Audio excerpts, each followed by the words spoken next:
Alright, chat. We are back for some more Dead Space. My cushion's all bunched up my ass. Wait, how many seconds are we? Damn, demonetized. Shit. No! Oh! It's hanging on. Aw, and it fell. It was hanging on by a thread. It was like, and then it just fell. What is up with this? I can't wait to get the new webcam.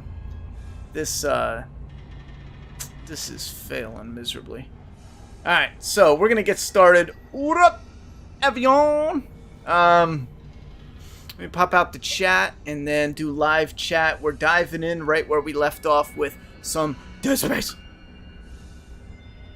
I'm hyped. We're almost at 600 subscribers over at my my Flaw vs. All channel. If you're new here and you love you know, breakdowns of movies, it's kind of like CinemaSins but done right. No, I joke. Instead of like sins, it would be like sins and then blessings. I don't know how you would call that, but it's stuff that's good and bad with movies. This month we're putting up all the Halloween. I'll show you later, but we're putting up all the Halloween movies, the Grandma Strode timeline. I said I'll show you later because I was going to show you the thumbnails real quick because I find them to be real hyped. However, you'll never be able to see them clearly, but they're sick. Like, here's the Halloween Ends thumbnail with Laurie there, Michael there, the sad end of a horror icon. We have the Evil Dies Tonight. This is the Halloween Kills one. This one's actually fire. I got Michael on the left, and then you got Karen and what's her name? Allison. So that's the motif I'm going with. If you look at him, Michael from the original, you know, right down here. Michael from the original 2018, the Kills and then Ends. Michael's on the left, and then on the right is going to be the final girl. And same thing with Friday the 13th in March when we start posting them. If I get a chance to do the Batman, it's going to be the same. A big clean image of the Batman on the left. Yeah, I'm getting Resident Evil 4. It releases on my birthday, so I'm going to get Resident Evil 4 and we're going to have a little birthday celebration. Alright, let me see where we left off. Where did we leave off? And also, you guys hit the support goal, the tip goal last week. I think I made up my mind and I'm going to go with the Elgato webcam. It's about a $150 webcam. The, what is it? The Kaio Pro or whatever? I looked that up and to be honest, it's got a lot of bad reviews. A lot of people, holy shit, what the, whoa, what's behind me? No, what the fuck is that? Bro, that's a new one, holy shit. Way, kill it with fire. Bro, that was a new one.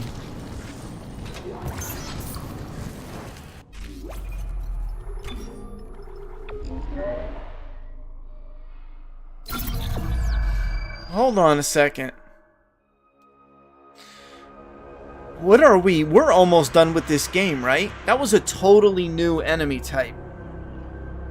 Unless I'm crazy. Hold on. Let me see what we're working with here. Let me reload that.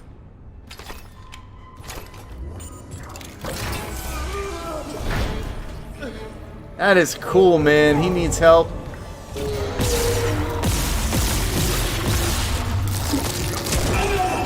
Shit. Check that out.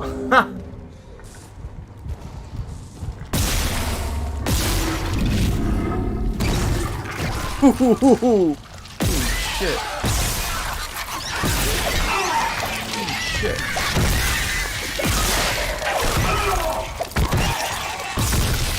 Oh my god, holy shit!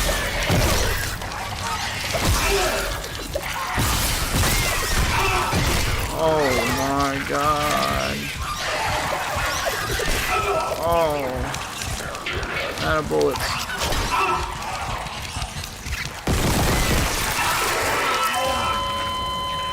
You little bitch. Do you like this game more than Callisto? Yes.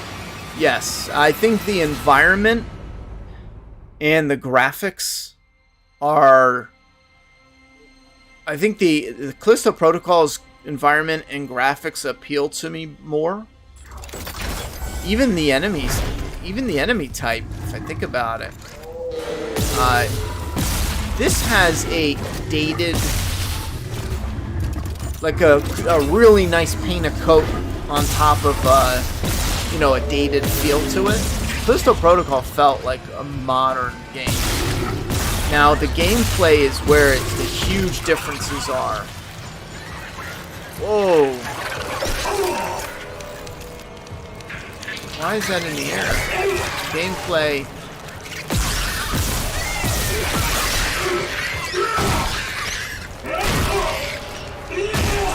And this is way better than Callisto Protocol. I'm stuck. Bro, I'm actually stuck.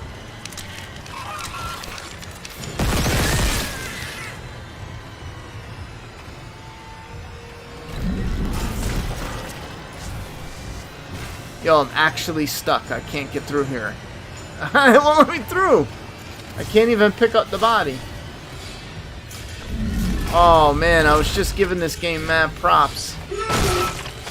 If I do that, whatever. Alright, that was a bad example. That was a bad example, bro.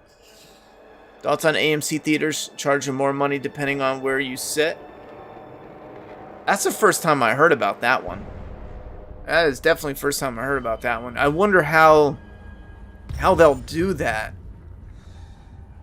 Because, you know, for some, like I have a friend that they love the back seat. They adore it, you know? As a matter of fact, the last movie me and my daughter went to, just to experiment, we were the only ones in the theater. We sat in the very back. We sat in the very front. We went to the middle. Like every 20 minutes, we, you know, changed over here to see what it would feel like all around. And that was the first time I sat all the way in the back like that. My friend likes doing it. That's the only place he'll sit. I'm in the center, middle, almost all the time. I love that, like, center, middle-ish. And, I'm not really sure how that would play out.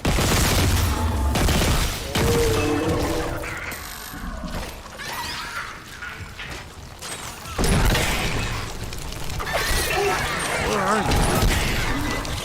Look at his head. Oh, shit.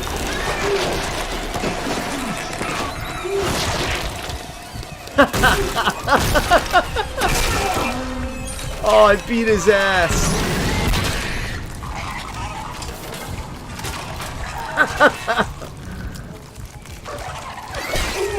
I want to see what his death looks like. Oh! No way. Can I tell me I can walk around like... Oh, for a second there, I thought I could walk around like that. Oh, man. That's cool. I like that. Come on, hurry up.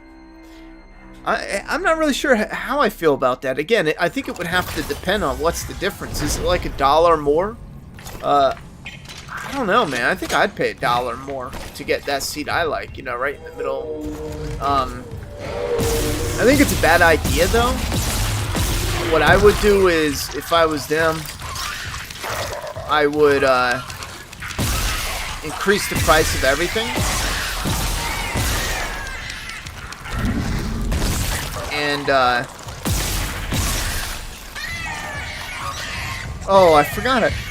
No wonder why I'm doing so bad. I changed the controls.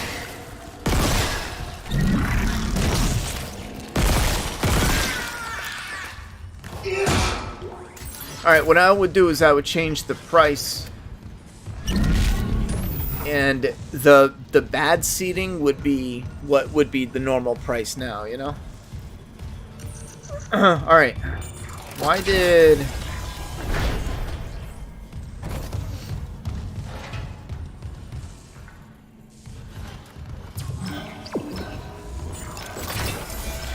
I think theaters need to tweak their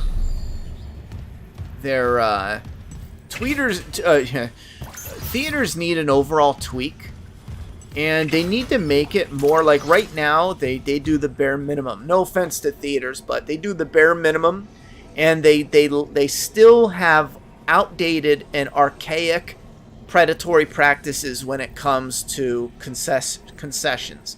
Now, yes, it's a double-edged sword. The theaters are at the mercy of, you know, the whole system, and they need to... Oh, wait a minute. Hold the fuck on. How did the game get out of full screen?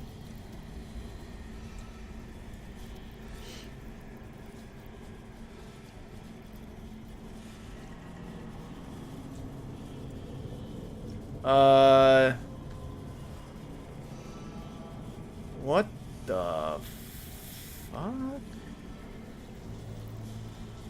Was it like that the entire thing?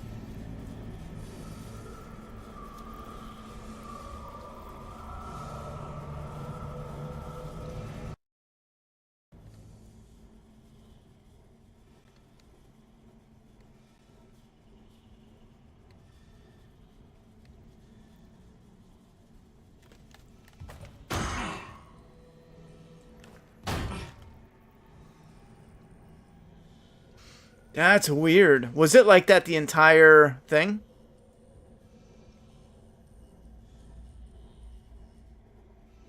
Something happened with the OBS. It went... But was it like that ever since we started? Because when I first sat down to do the game, it wasn't like that. But when I went live, if it was still like that, something got jammed up. Yeah, the whole time? That is weird, because even though I put the... It was on the wrong setting, and now when I changed it back to the right setting, even the sound is different. Like, if you hear the sound on the last one...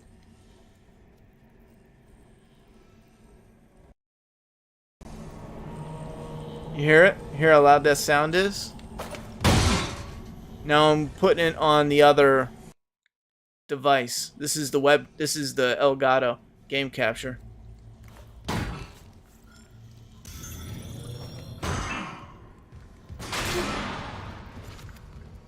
That's weird. I'll have to look at it and see what the hell I did wrong. I had to have bumped something. Well, you guys didn't see shit then, huh? Well, that was a cool death. That sucked. Sorry about that. The sound is real low. It's clean, though. I mean, it's really clean. Let me turn it up a little. Because before we were having issues with the sound quality. But the sound is real clean now.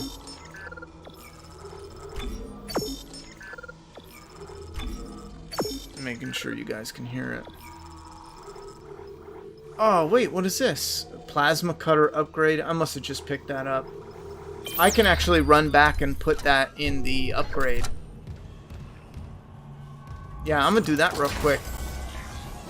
But like I was saying, the movie theaters have a very old structure to them, and I get they're at the mercy of how it's set up, and they need to have the very high concession stand prices and whatnot. But you know, there's definitely gotta be something you can do to entice them. I would argue one of the first things would be the environment.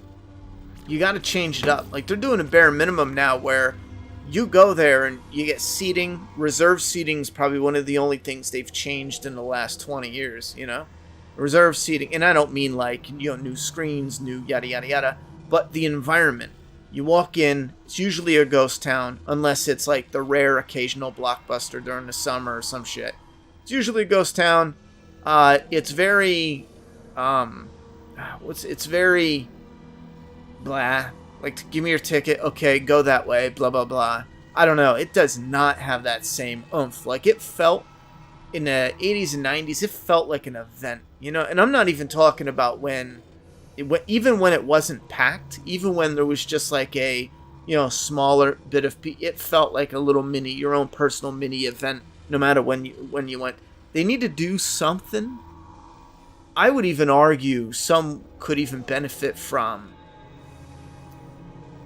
taking some real serious changes and kind of switch it up to tap back into the olden days, like during John Dillinger's age and shit, back in like what, the friggin', 40s and 50s. People would go to the theaters like you'd go to your living room to, watch the news and shit like that.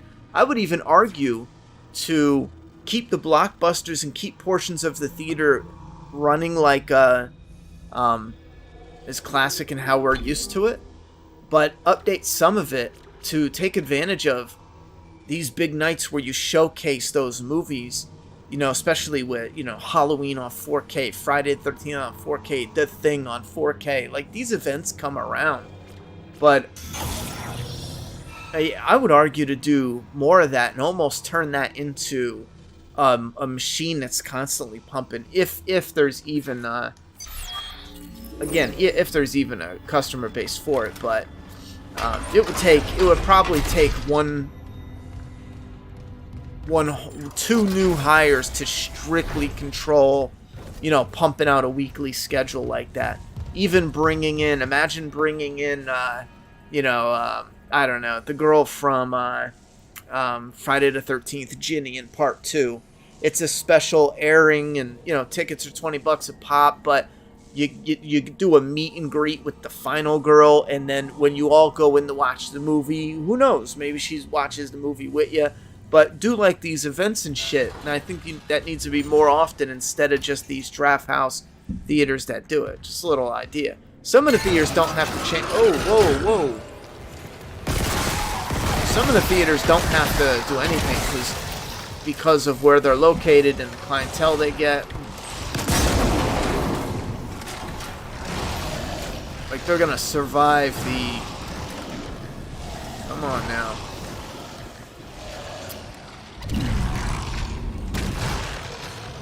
That body took him out. Keep hitting the damn mic. I don't know. I don't want to keep talking about theaters, but I think they gotta do something.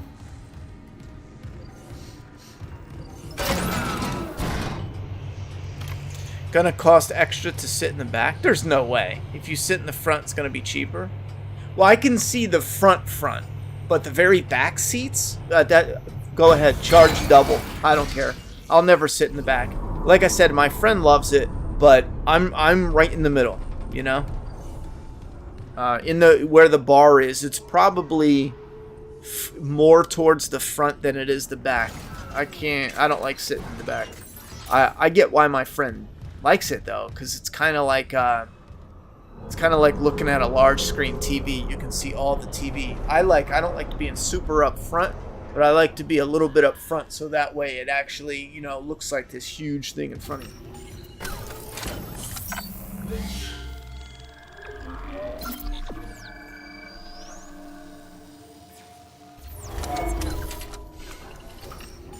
I wonder what that OBS problem is.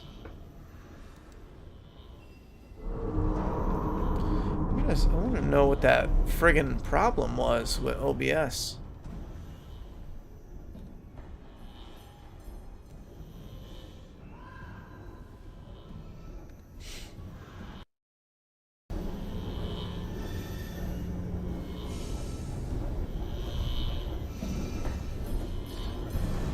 Trying to look at it here.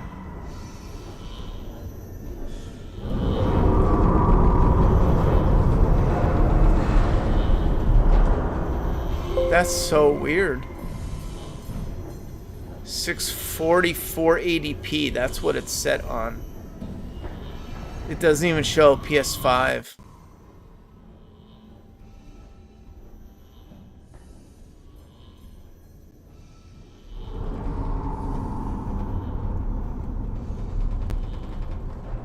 Huh.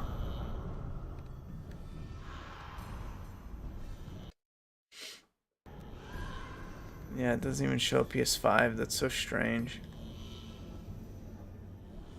It doesn't matter though. We got this is the right setting anyway.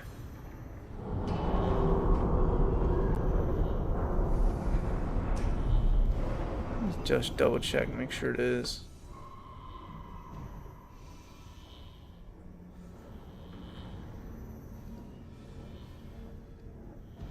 Oh, that's not good.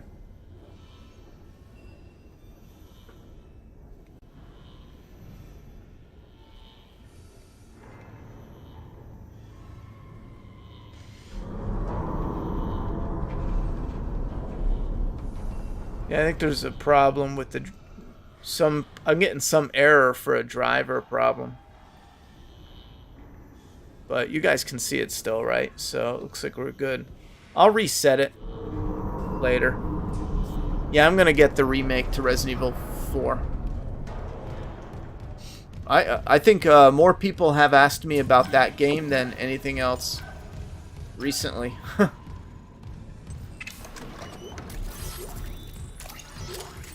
So yes, I'm definitely getting it. Ooh, load up.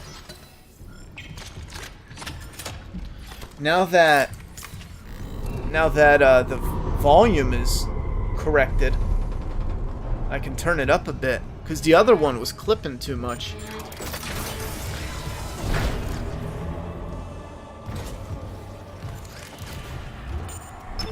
Error. Blast doors obstructed. Please contact a repair technician. Still can't reach the Valor. What's happening with the antenna? Shit! Blocked by. It's a Leviathan. It must have snagged on the comms array after we spaced it. It's not coming off without a fight. Isaac, there's no time. There is if I use the ADS cannons. Manual targeting like before. I can shoot it right off the hull. It's gonna be 3 tiers. The middle seats is $1 or $2 more. Yeah, I think it really depends. Like, if there's a movie, like I'm going to see Terrifier 2, and we were excited, and, you know, me and my daughter went to see it as, like, a day, I'm probably paying that extra $1 or $2 to make sure we sit, you know, in the seat that I want. But if it's a movie where, you know, I'm going to review it like Megan, for example. I'm going to review it. No one I know, none of my family, none of my friends, none of them want to see it, you know.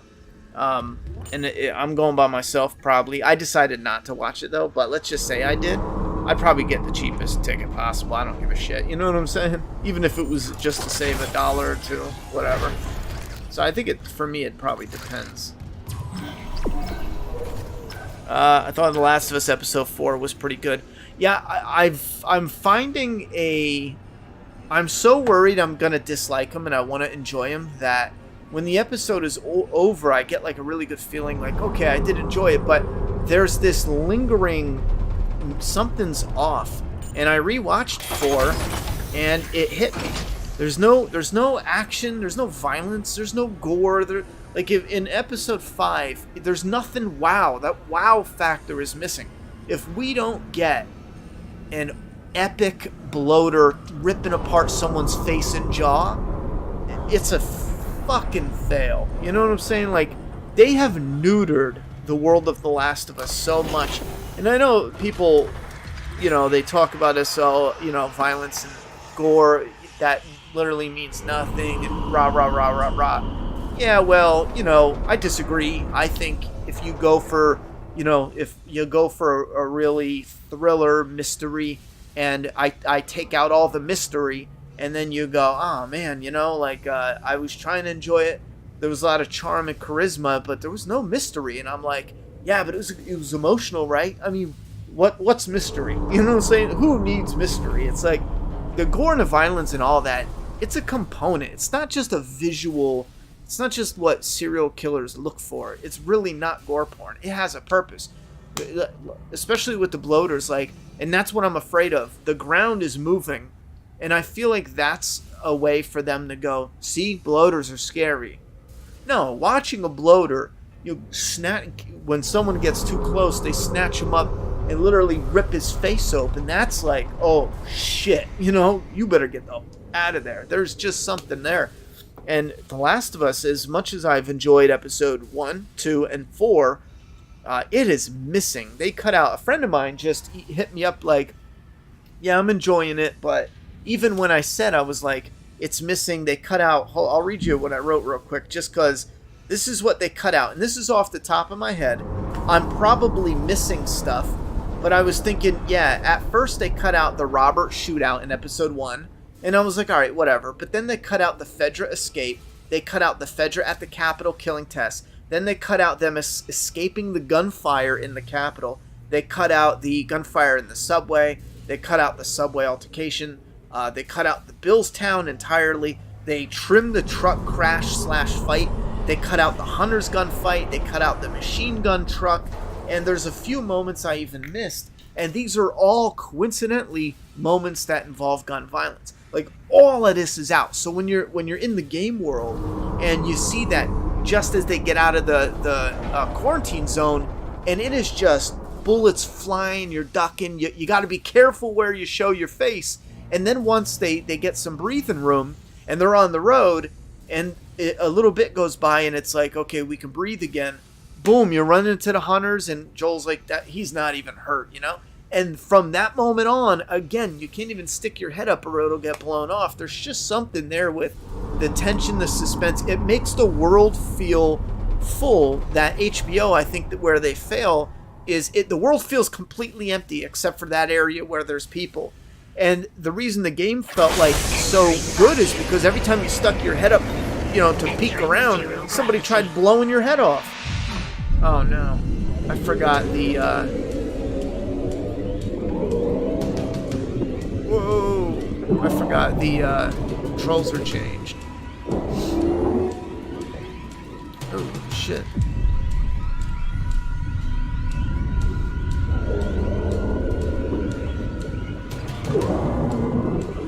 No!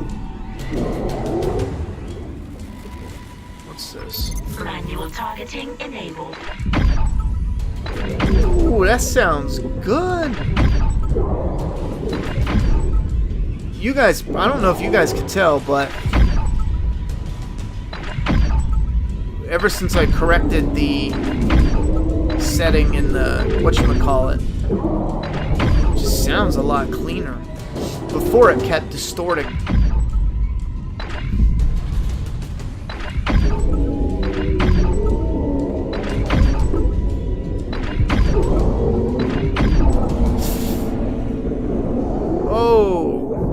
Oh shit.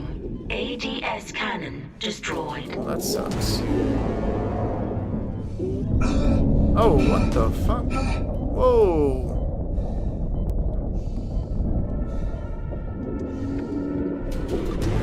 That's cheating. Oh no, running out of air. Manual targeting enabled. Oh no. Is there any air around here? Oh, there is. Oh shit.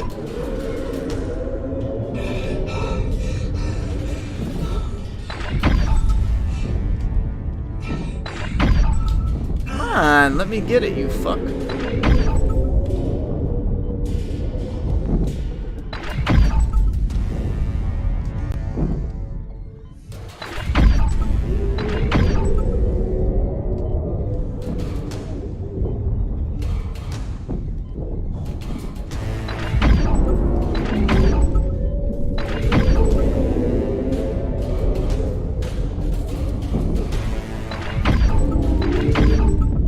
Oh, I swear, man.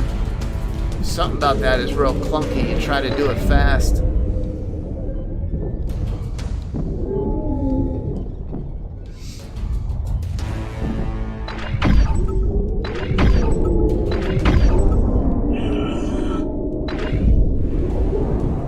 Warning. ADS cannon destroyed. Oh, what in the shit is this?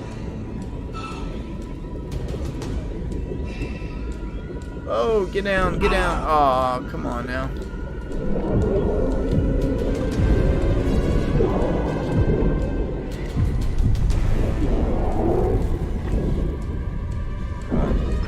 Manual targeting enabled.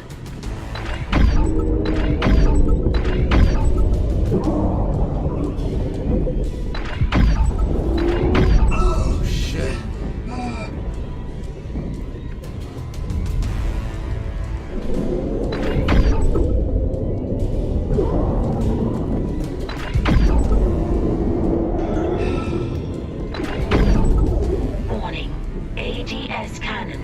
destroyed. Wait, how do I,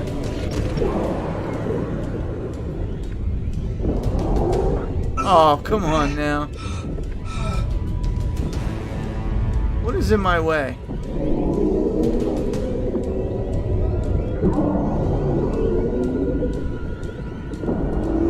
Oh, you shitting me. I'm hoping that's what you do. Oh, wait, I did it.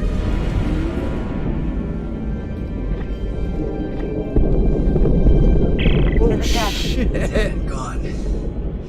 I'll try the antenna's manual release again. Do it.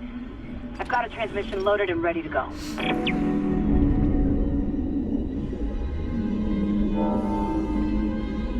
It was wicked.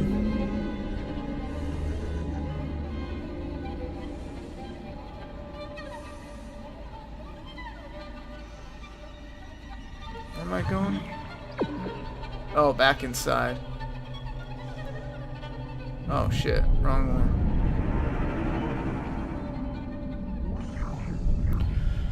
How do you feel about the remake of Resident Evil 2 and 3? With 2, I was totally on board with the nostalgia. So I grew up with Resident Evil, so playing, you know, as probably a lot of you did, but playing, you know, Resident Evil, it just brought back all this nostalgia. Like, it was what I remembered, but it had that, you know, modern day polish on it. However, by Resident Evil 3, I quickly grew tired of, you know, the nostalgia mixed with what felt like dated gameplay. Like, you can't even shove zombies. It's so, like, it's just so clunky and outdated, the gameplay is. Even creating some sort of dodge, like, it doesn't make the game easier. You still got these zombies, you still have limited ammo.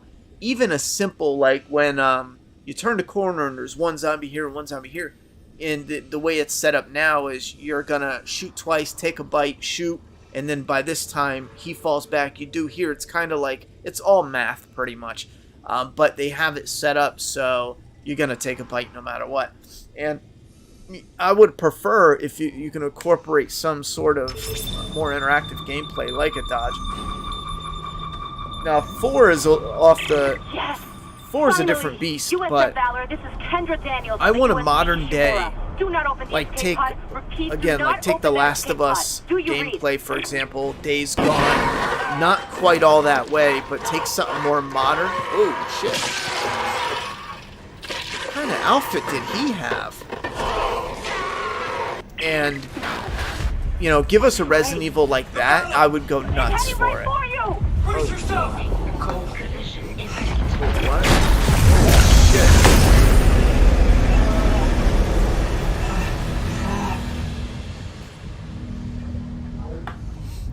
Dead Space versus Callisto Protocol. I think Dead Space beats it a ton based off of the gameplay itself, but the atmosphere, Callisto Protocol gives Dead Space a run for Daniels, its what money. happened?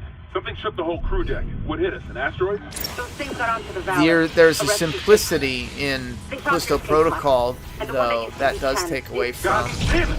the Valor's action trapped. and stuff. By the time another ship hears SOS beacon, we'll all be dead. No, that's what I was I telling would you. pick I found an this executive over shuttle that, on the crew deck, but intact. I would log says still that shuttle's play making a Callisto singularity Protocol course. again It can't get if us you out. haven't played it. Wait. It was a disappointment, but there's The enough Valor's there that singularity has core's charm okay. to play I at can least salvage on it. discount. Install it on that shuttle. We're fucking out of So here. far, your favorite Where's the episode was Valor now? episode 2. It's near comms. Keep us stable. Isaac, I can I'll see grab a that. student I think EVA onto the Valor. the Meet me there. clickers We'll find that I core found the together. most Let interesting. CEC clean up their own mess. I'm saving That what I can. clicker fight, I freaking love the look of the clickers, man. If I can get a clicker, I know people keep saying we've gotten clickers in every episode so far, but clickers are not infected. You know, clickers are a type of infected. That's like calling, and I've seen it a lot. Like, people are calling clickers as like the regular zombie. That's not at all. Like, you get stalkers, you get runners, you get clickers.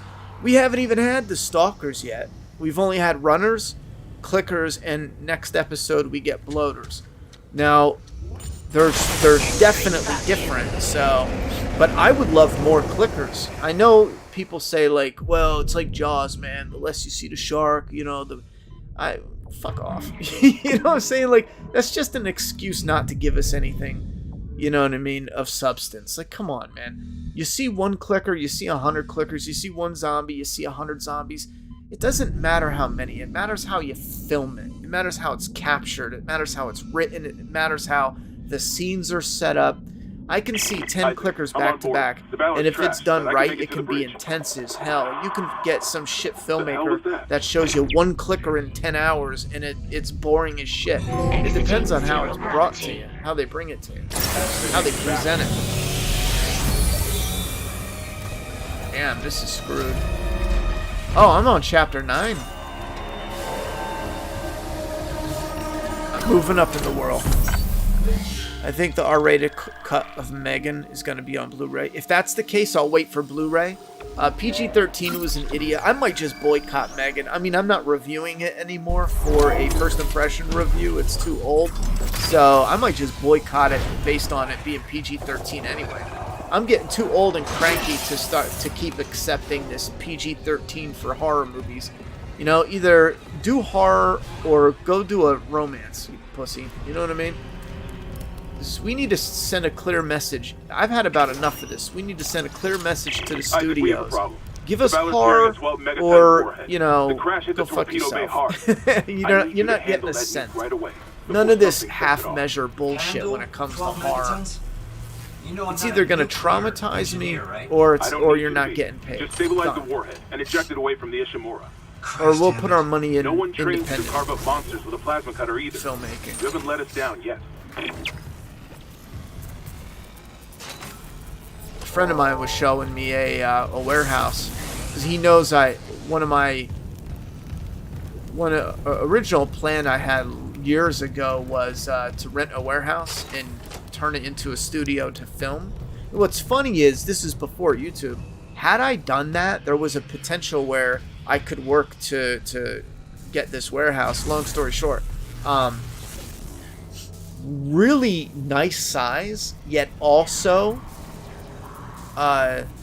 manageable. It's a manageable warehouse. It's kind of like a warehouse from like the 40s, where you get 2 big work trucks that could go in there. You get an office, and you got like a, you know, maybe like a whole section where it would have like supplies and areas to like strip apart like 2 whole cars. Like, that's how big it was, but it wasn't ridiculous. And if I done that, I would have been able to turn that into because the warehouse would have been like my home. I would have, you know, had to put a room in there, but that would have been my recording space as well. I still think about doing that, because my daughter's getting older. I love having weird housing. Like, I can't stand like classic housing, like where you walk in and it's like, you know, like generic nice living room. I like it, but you know, you get one life. I want to walk in and have like just even if it's not like rich, I want it to be ridiculous. You know what I'm saying? Like, I want you to walk in and just have something neat instead of simple. I'm gonna get shocked, ain't I? Something really. I wasn't listening. I think I was supposed to shut that off. Were you happy when Fear the Walking Dead got canceled? I wasn't happy. I didn't care either way. I think it's about time. How did it feel about Resident Evil 7 and 8? 7, I was very impressed early on, but once I found out there's no zombies, you know, it sucks a dick. And then I found out there's mold monsters, which is probably one of the worst enemies in the history of, you know, video game enemies. It's just a blob of mold. Ooh, you know, scary. It looks stupid. It is stupid, and it lost me from that point on. And 8 I enjoyed. I think I'm gonna enjoy replaying it in third person more, but 8 I enjoyed. I have my problems with it. Like, there's not enough zombies. We need zombies. Isaac, we have a problem. The Valor's carrying a 12 megaton. And I know, I hear it all the time. crash It's hit the Resident torpedo Evil. bay It's hard. not. Well, you know I what? need you It to started handle as that nuke zombies, right away bro. before something sets it off. There should Handle always 12 be megatons? zombies in Resident You know I'm Evil. not a nuclear engineer, right? I don't need you to be. Just stabilize the warhead and eject it away from the Ishimura. Christ, Hammond. Let me see No one this. trained you to carve up monsters with a plasma cutter either. You haven't let us down yet.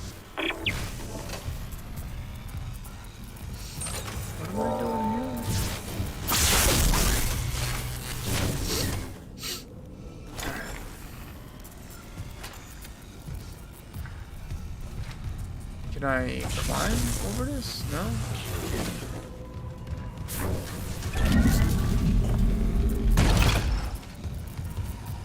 Well, I can't shoot it.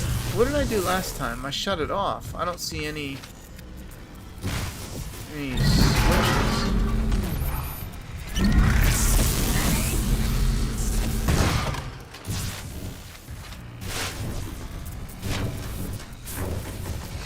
Alright, let me look around.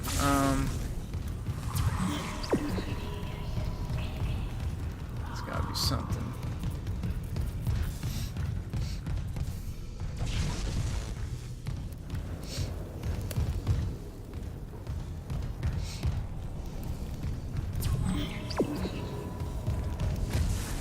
Really?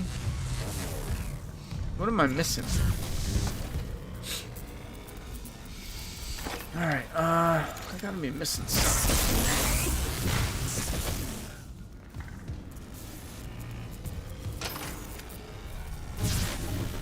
Can I walk on it when it's not fully... Oh, we get the f*** out of here, bro. Come on, that's lame.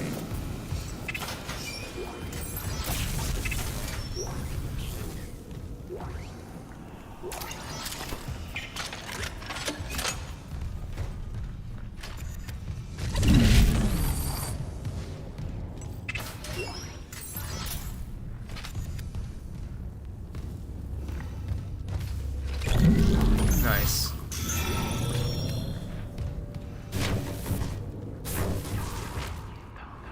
Oh man, I probably should have looked around a little better because they're hiding stuff. Little bitches.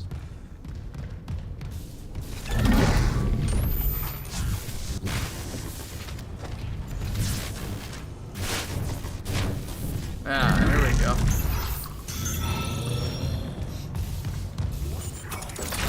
I think it was it being on HBO, it would have more violence. Yeah, I was so wrong about HBO. Years ago, they turned down The Walking Dead because of the gore, and I thought they learned their lesson. And I am so curious of why would you do that? You have Game of Thrones, which is, you know, nothing but tits and violence. I mean, I don't understand. I just don't understand. You know, and here's the thing is, they're not just cutting out all violence. Well, right now they are cutting out all violence. But the huge majority of violence is actually gun-related.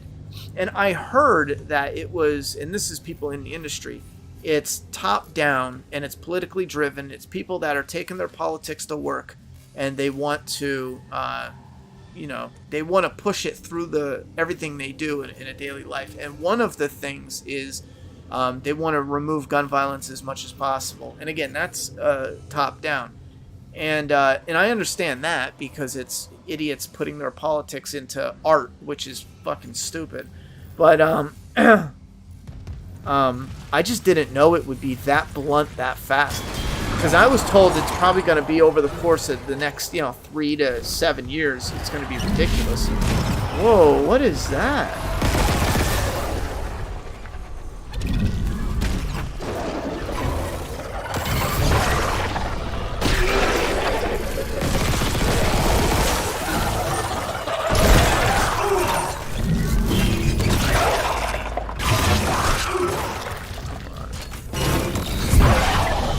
What is that? No.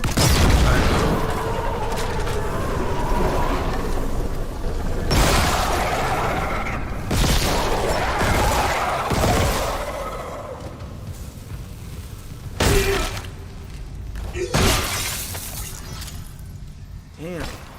That was weird. That was like the electric gremlin, you know? Just like Naughty Dog HBO's a shell of itself. Yeah, that's ridiculous. I think the creator said it would be more effective if the violence was implied. Well, the creator's an idiot. I don't believe that one bit. I don't believe that one bit. I keep telling this story about The Walking Dead where they cut back on the violence for Michonne, and it changed the scene dramatically. Michonne is supposed to be a hero, and she executed an unarmed, totally innocent individual. Yes, the individual was working for Negan, but the person did nothing. Michonne didn't know that person. The person did nothing to them. The person even, you know, gave them a hint on how to get away. So it's not like they were pure evil. Well, they cut away from it, and you don't see anything. You just see like a flash. That was Michonne executing another that was our hero. Had you seen it, had you seen the girl just take a breath and, like, you know, realize she's about to die, and Michonne blows her fucking head off, brains go all over the steering wheel, and then Michonne chucks her body out and starts sliding some of her brain matter off the steering wheel, you would look at Michonne differently. That image would be seared into your brain, and it would probably have a greater level of discussion in the fan base. Right now, that's a scene that most fans don't even remember. It's totally forgettable. And when you think about it like that, it's like, oh, yeah, that's right. This hero just executed another living, you know, human being. Same thing with this violence. The one time I'll argue is hearing the, Ellie hearing the screams. And that's one rare case out of how many that just do not... Like the one guy that gets shot, that was lame. It's just like, oh, there's a threat there. Boom. Alright, well, he's dead. Okay.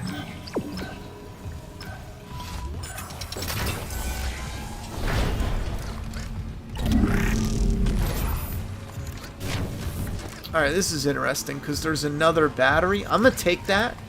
I have a feel... Oh, wait, hold on. It goes to something. Oh, what is this? Is that a new weapon? No way. So this goes to... whatever that is, maybe?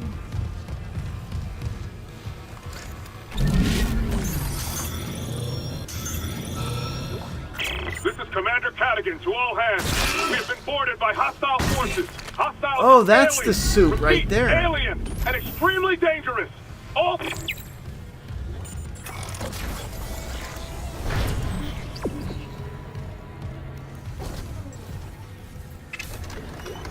Oh, I got a node. That's the suit, though. That guy got killed in that clip.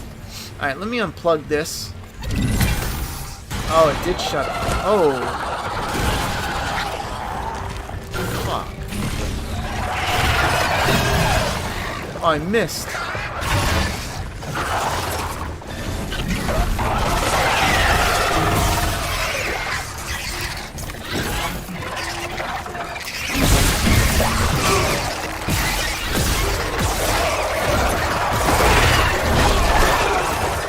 You can't even do this. That shit turns on, so... Oh, I don't even have it.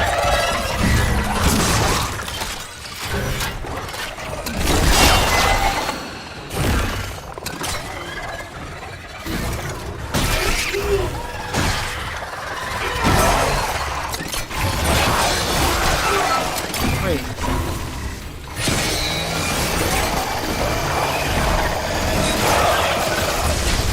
Oh, wait a minute.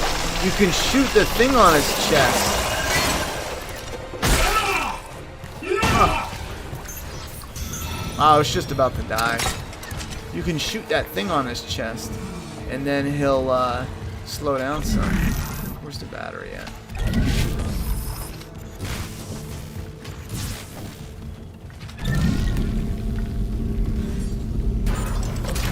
I'm only bringing this because I have a feeling I'm gonna need it. They wouldn't put it in the game if they didn't need it. Oh. What the fuck was that?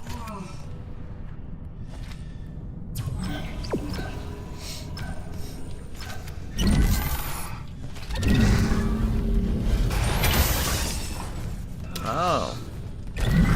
Oh, I get it. So they would have sent me for this one anyway. I thought I'd need it for up here.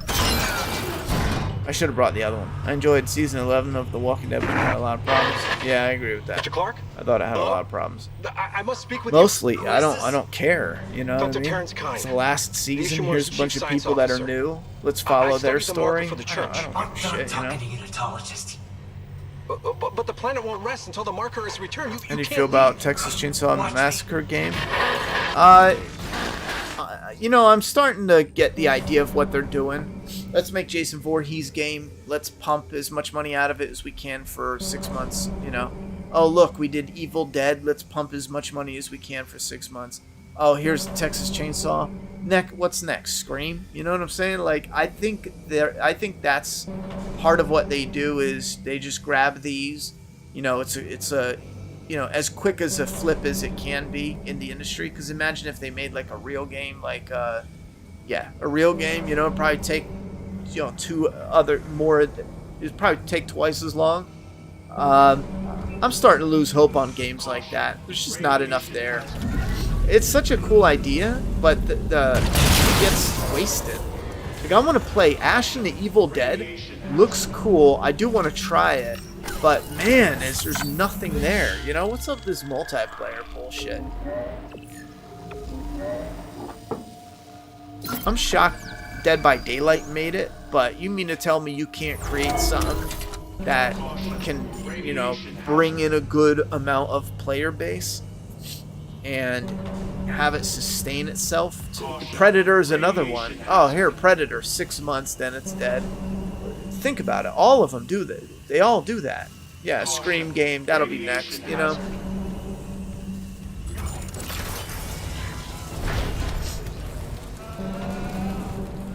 Caution. Warhead unstable. Contain all explosive materials.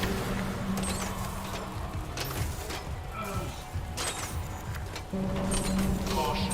Warhead unstable. Contain all explosive materials. Ooh, shit.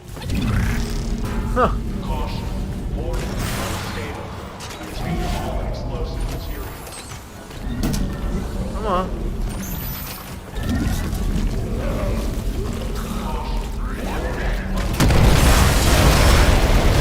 Oh, I'm stupid. I am so dumb.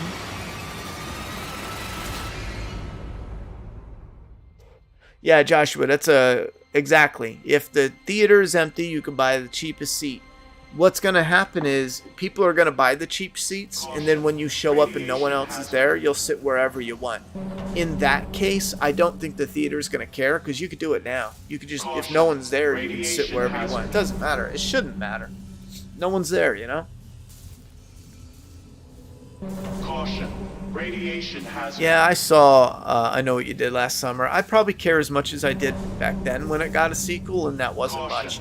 I like the idea of the first one, because it was a Scream knockoff, so, you know, I wanted to see what else they can do, but the first one was alright, but after that, it gets I Know What You Did Last Summer gets ridiculous. Like, they should have, after the second one, it should have changed title and all to something that's not half a bag of retarded, you know? Like, I Know What You Did Last Summer, I Still Know What You Did Last Summer, I Will Always Know What You Did Last Summer, I Forever Loved You, Will You Be My Valentine's, Know What You Did Last Summer. Like, it gets so fucking dumb. Hello there, I Know What You Did Last Summer, Before Summer, and then after the winter, you know?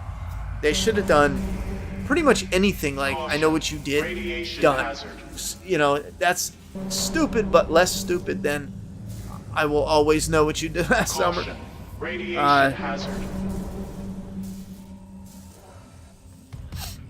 I'm hoping for, I always hope for the best, but let's be real. Even Scream's different. Let's be real. Alright, I Know What You Did Last Summer. What could they possibly do? It has to be somebody who is now related, you know, second, third cousin down from whoever the fuck, you know? Somebody that was affected along the lines of one of the... It makes more sense to connect it to the original, so that way it has deeper roots. So pick something from the first. It'll be like, you know, the original killer, stepsister's brother's cousin that was in prison. And he'll probably be one of the people there, and that'll be the twist. It'll be like even more like Scream. Radiation hazard.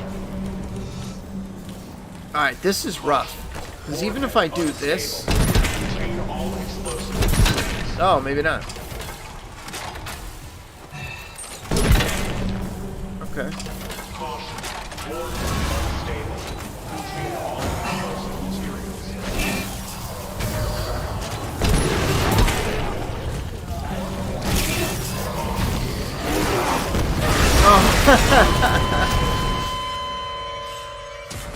Alright, so I guess I have to stab them but not blow up their arms.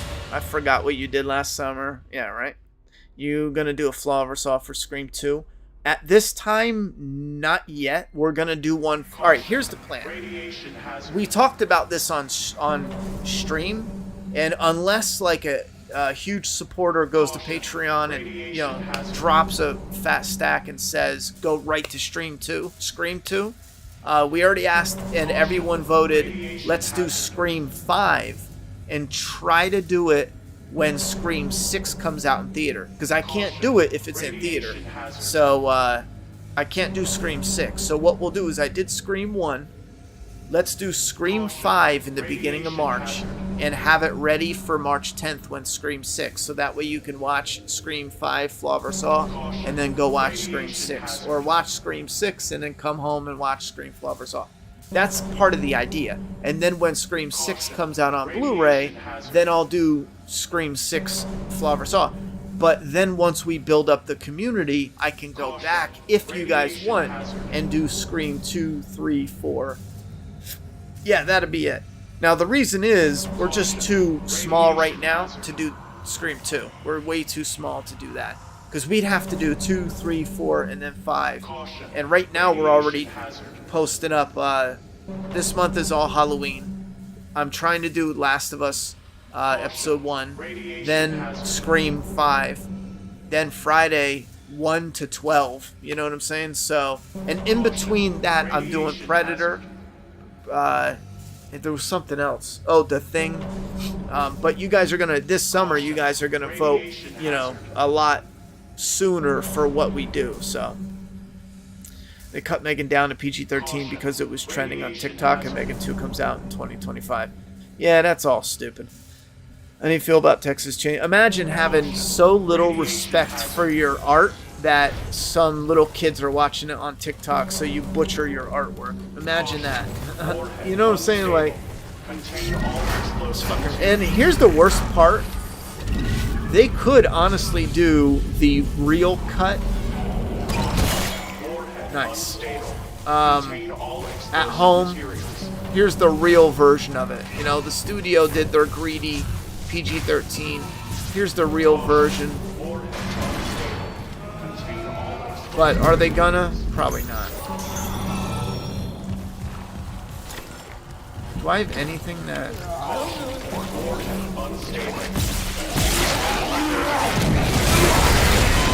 I need more than that pipe.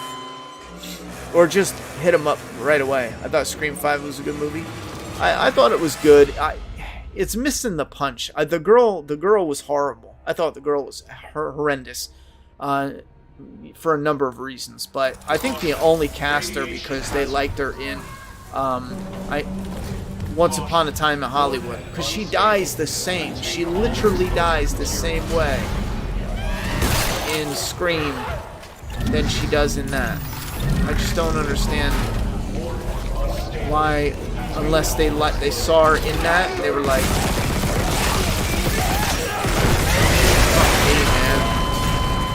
I don't know how to kill this guy. Cal. What up? What up, Fringe? It was a Scream game about a year ago. Ouch, that was bad. Is there a Patreon app for Android? Yeah. Yep. I got a Patreon app. I don't use it for, you know, to interact with patrons, but I use it, I'm starting to use it, I should say, to run my Patreon page.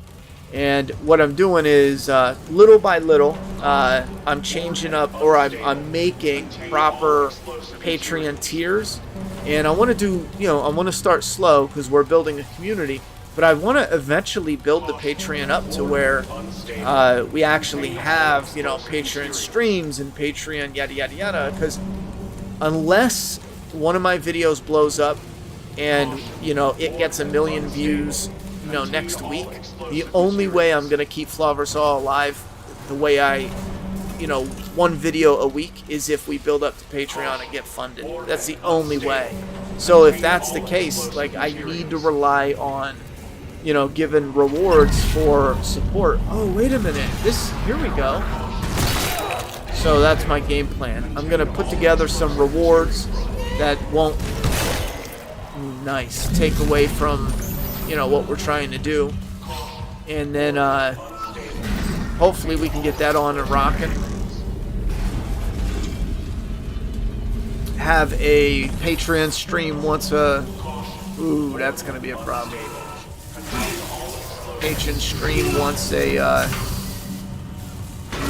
every 2 weeks maybe, or every once a month at least. But the problem right now, and I tried to aim up. The problem I had with Patreon, every time it fails is because, and I if someone wants to support and they don't give a damn about Patreon or the rewards, like, I ain't mad at you. You're supporting. But part of the problem is, it's not even a problem. Part of what, you know, makes me like pull away from it is you'll post on Patreon, but no one interacts with it. And again, I say that I don't mind at all. I mean, you're already supporting, so I don't mind that you don't even go over to Patreon to look at my posts or anything like that. But they're still supporting. A lot of people are in Discord, you know, and they're like, I don't care to go over to Patreon. I support, and that's that. And that's cool. But I'm trying to find a way to just keep going, because normally I would stop posting. But I'm trying to find a way to keep going, so that way eventually we're gonna get people that do check out the posts, that are gonna come and do the streams. Oh shit. Oh, stay over there. And that, again, that's only a small part. That's only just to get funded. And there's no interruption. So once March comes, we don't have any videos that are gonna stop. Because right now, if this was March, we wouldn't have any Flaw vs. Off content until May, which is like way too long. Or, yeah, about end of April.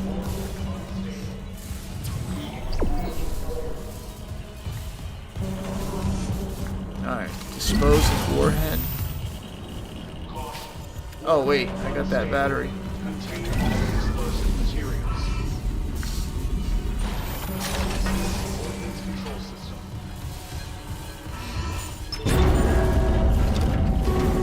What if I shot it?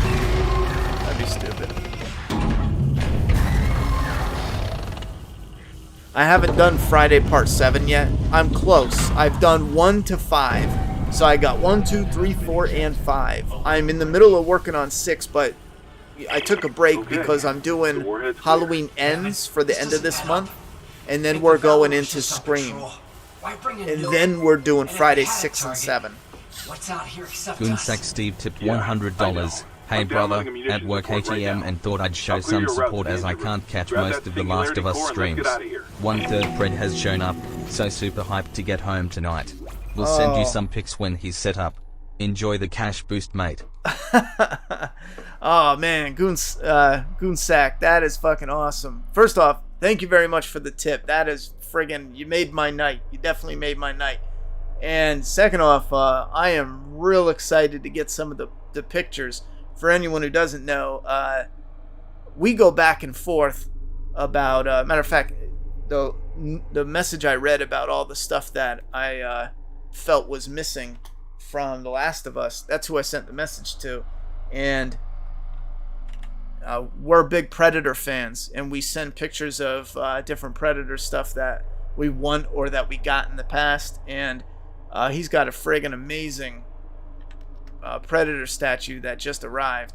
And boy, the thing is probably the greatest, unless you're like filthy stinking rich, you know what I'm saying? It's probably the greatest Predator collectible on the market. That is, you definitely got to stack money for it, but it's not like something where it's like a $10,000, you know, hand painted, because some of them go between like $8,000 to $12,000, and these are like life size, hand painted by like artists that do shit for movies, you know what I mean? It looks amazing.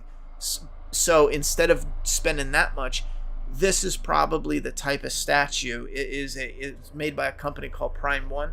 I have a little bit of a problem with Prime One from something else, but I've seen pictures of this and everyone is like going nuts over this. And I can't wait to see the images from that. He got it in. It's a 1/3 Predator based off the original movie. And this thing is probably, if there was a perfect Predator collectible for like in-house, like a museum, for me personally as a fan, this is it. This has like the they did this cool thing where the wrist blades come out, but Arnold Schwarzenegger was so big, they actually in one scene they modified the blades, and when you rewatch it, it's noticeable. But in the statue, they made it like part of the wrist. They gave it like lore to the blades instead of it just being a cheat on screen. It's so friggin' cool. They got closed mouth, open. They got the original mask, and this is like museum quality. So I did a video on this channel talking about the statue when they first revealed it, if you want to look it up. But if you're a Predator fan, that is like but I'm gonna see Goonsack's getting it in hand, so I want to see, because I definitely take his word for his thoughts and opinions. If he says it's fire, then it's definitely hands down gonna be legit. But again, thank you very much, Goonsack. And it's a shame because of the time zones. We got a handful of people that can't catch the Last of Us streams. But I will say it's a different time zone. But this Friday, I don't know if anyone new can make it, but we are streaming on the MAPP channel this Friday for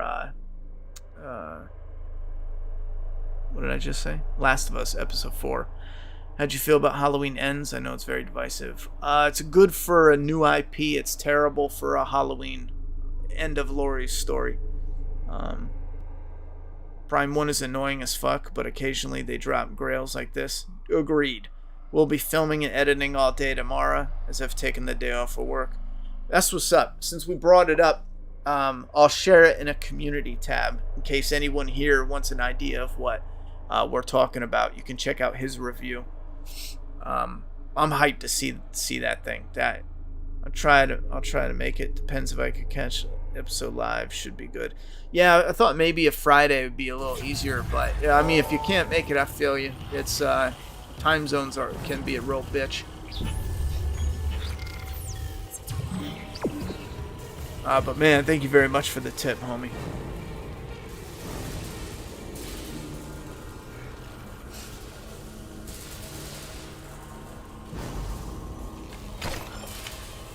Let me, wait, Goonsack, did you get all 3? It's 3 boxes, right? Did you say you got all 3 boxes or just 1? Let me see. Wait, I'll just go and look here. Okay, you said 1/3. Okay, yeah. Man, that is freaking awesome. I would be insanely hyped to get home if I were you. Hell yeah. I'd probably come up with the shits and be like, boss, I gotta go. No, I'm kidding. Boss, I gotta go home, bro. You know, family emergency. Then you get home and you're like, Christmas. Okay, I thought for a second there, I thought it read out that you only got 1 out of the 3 boxes, but that would suck. Imagine being real excited and only having the 1. You gotta wait till tomorrow to get the others. That happened to somebody. They shared it on Facebook, but they got it the next day, so it don't matter. What do you think chances we'll get to see a blow to rip someone's grill off? Originally, I thought that was a guarantee since they skipped the gore. But now I'm thinking they're going to do some cute, let's mimic the game where, you know, it's in your face he goes to and you see like a, and then maybe they cut it and you hear like a crackle, you know? I bet you that's the most we get. Look at The Walking Dead, what it did with Noah, ripping his face off. If we don't get this the same as that for a bloater, then HBO doesn't have my respect at all. As a fan, you know? No, I didn't like episode 3 of The Last of Us. I recognize the quality of it, you know, for people who are into love stories, but I'm here for The Last of Us. Frank and Bill matter not. They're never going to be in the episode. They're never going to be around again. Whatever happens to them matters nothing, you know? I know people bring up the letter, but the letter's not good enough. You know, the letter's way too convenient. It's like the letter is a death keel of subtlety. You know what I'm saying? And again, in the game, Bill was an example for Joel, and Joel was there with Bill. And in the show, Joel ain't there for anything. He just gets a letter. Oh wow, no, you know? That's my thoughts anyhow. Holy shit.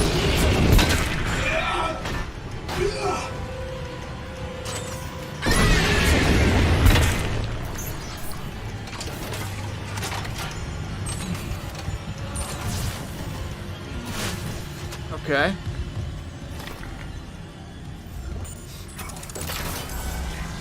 Yeah, I was lucky. Typically boxes come on different days, so hyped to get all 3. Nice. Expecting it tomorrow. So I left yesterday, but seems overnight shipment is king. Oh, overnight. That is awesome. Both better have some brutal infected kills. Yeah, we need, and again, they don't even need a ton. One main bloater kill is all you need with a couple extra infected, you know what I'm saying, like small things as well. Because here's the thing, we're never getting infected gore because they took away bites. And it's stupid because characters still get bit, but it's this weird, like they got bit but you don't see it because it's this tentacle shit coming out of them.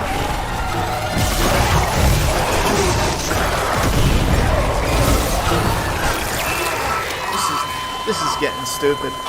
This is what I mean by that stasis.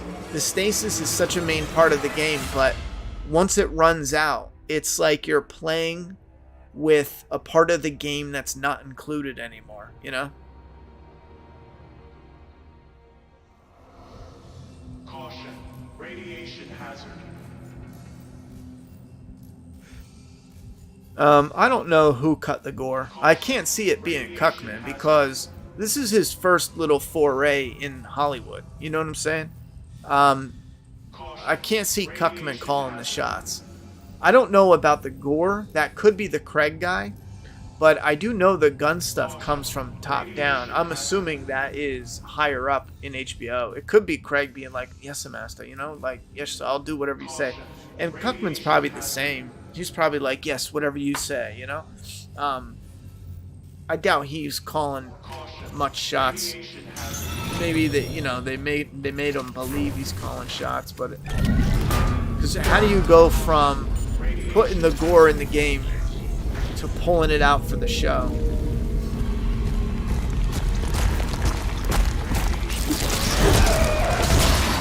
Oh, I fucked up.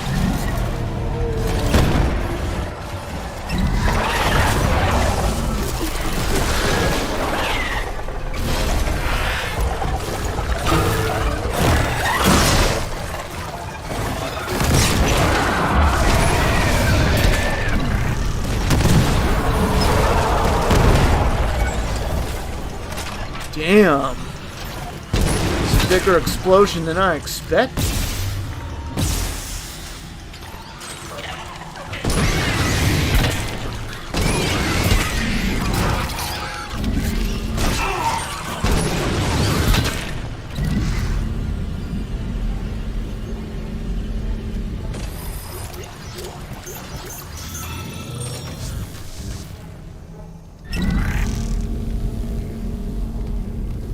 That was actually cool, though. I was not expecting that huge explosion.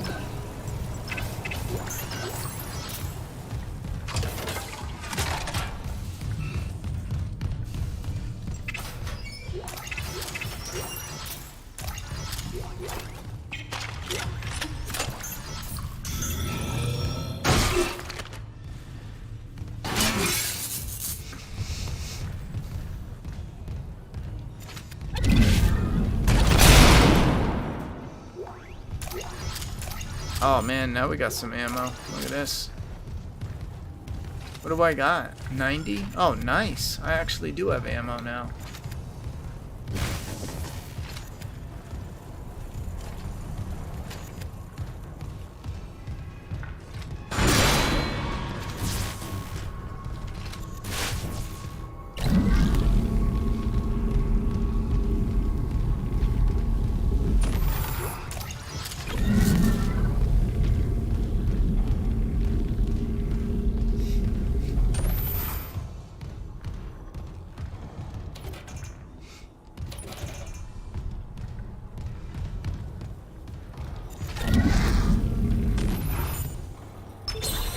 Shooting range online.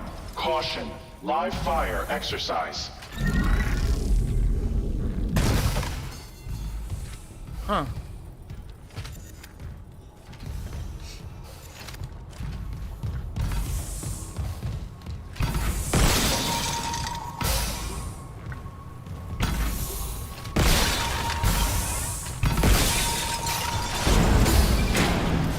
Why would I?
Oh, come on.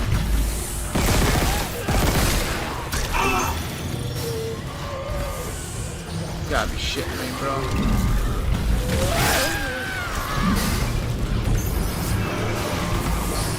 I don't know why it's not picking shit up.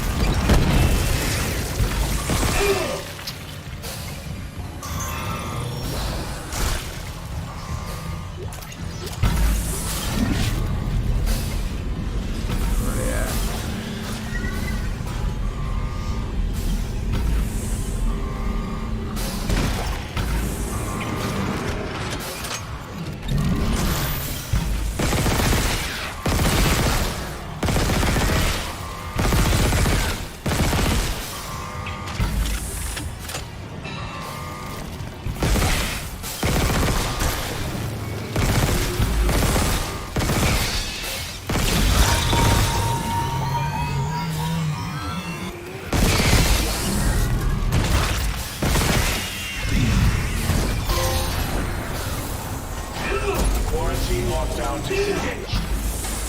Error. Shooting range out of service. Please contact maintenance. That was intense. Get me out of here. That was more than I signed up for. Bro, I had all that ammo and I just wasted it for nothing pretty much. Oh man, I'm so tight right now. I should have just left while I was ahead.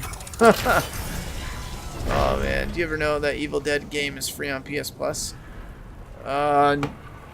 I didn't know that. Hold on.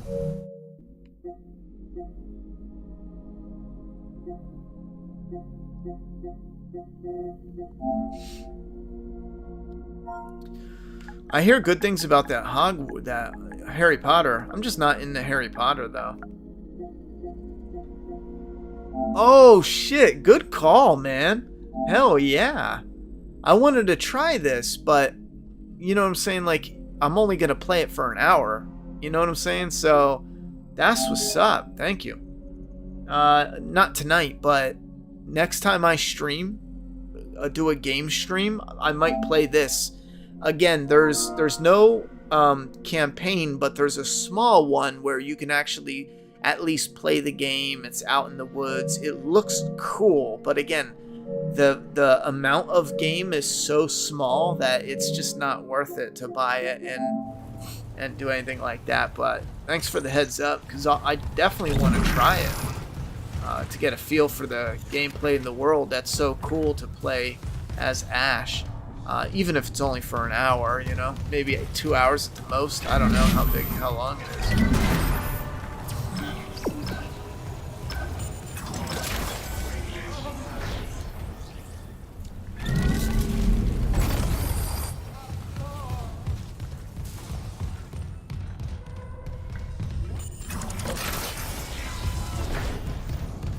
Save my game in case anything happens. Last of Us show is not an adaptation, it's reimagining. This is what we would have gotten if Bruce Straley didn't interfere with the writing in the first game. Poor guy doesn't get enough credit. Yeah, a lot of fans talk about him as being like, you know, the guy reason why we got what we got. Did you ever play the OG Dead Space, Ronnie? Oh yeah, is this your first playthrough? No, I loved the first Dead Space. Absolutely loved it.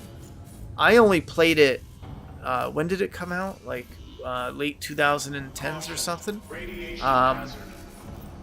When did the first one come out? 2000 and, no, hold up. It was just before my daughter was born, I think. But, shit, no, I don't remember. When did the first Dead Space come out? Whenever it came out, I only played it when it was brand new, and then maybe like 6 months after, and then I'd never played it again. I played part 2 and a little bit of 3.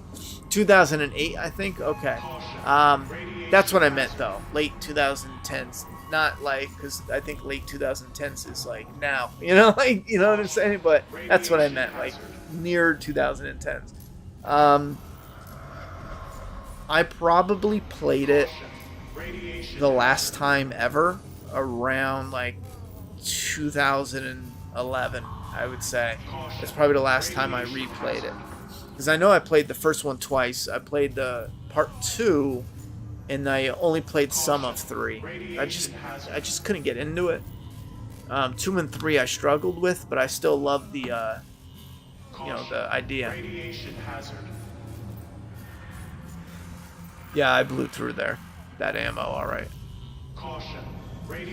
Yeah, I haven't seen any Harry Potter, but the game looks like, if you're a Harry Potter fan, it looks like a quality game. So that's cool for fans, you know?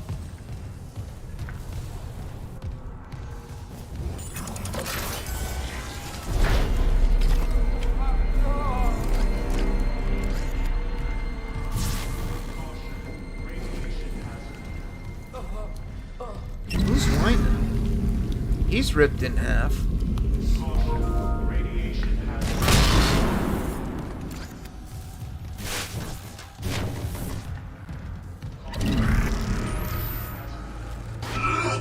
What time is it? Oh shit.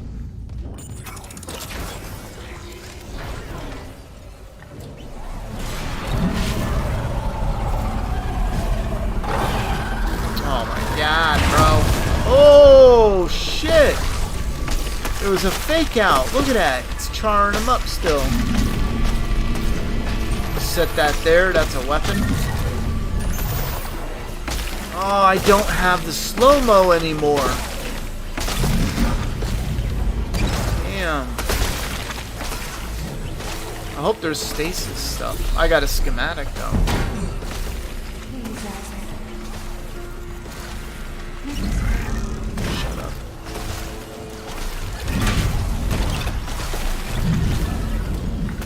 How do I get over there? Oh, here we go. Stasis.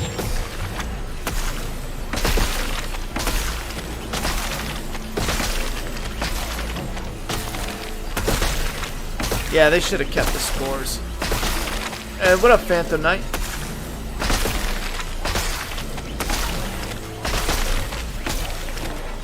Boonsack loved episode 3. However, Bill shouldn't have died. That part, him dying, pissed me off. There's 3 things that pissed me off the most. Him dying, him out in the open, you know, and when they were in the gunfight, survivalist knows what he's doing, and he's out in the open. And the third thing that really annoyed me, this guy is super untrustworthy, you know, untrusting of other people, and he meets a total stranger. The stranger has nothing. The stranger is desperate. The stranger is going to die if he goes out there on his own, most likely. And he turns his back to play a song and sing. I was so annoyed at that one moment. And I think they were going for like something beautiful, but in the back of my mind, I kept thinking, Bill would never, even the Bill that they wrote, would never turn his back on a stranger when the stranger has nothing and Bill has everything. You know what I mean? I couldn't. There's more, but those 3 things. Oh, and Ellie taking away the back and forth between Bill and Ellie is probably the top that I find just upsetting. Would have been a great setup for his bitchy attitude with Ellie and him going back to his survivor attributes. It seemed like that would have been perfect. You know what I'm saying? Do your love story, trim it, because we don't need it. We get what love is. We don't need it that long. Trim it, and then pop, or even extend it. You know what I'm saying? Pop over to the next episode with Bill, and then we see how cranky he is, and even incorporate a little note, Frank's like last note to Bill or something. Maybe Bill never found it.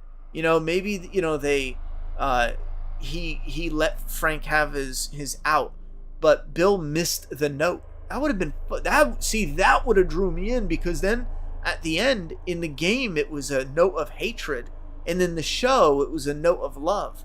And then we still would have the love story that we got.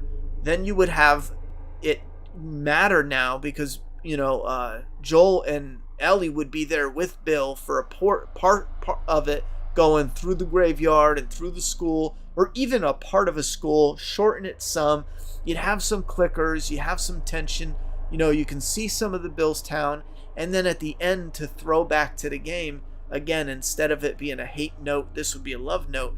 And, you know, Joel would be like, hey, I found this, you must have missed it because it's not open. And then he opens it, and, you know, it gives him a lasting, like, you know, goodbye that he missed, some information, some sort of. And I don't know, maybe even Ellie, I don't know, but Ellie could have even been the one to find it and start reading it, because they have their back and forth. And then he still could have been the one to say protect Tess and blah blah blah. I don't know. It's just, it feels so pointless of an episode. I have an Evil Dead shirt with Ash says, "This is my boomstick."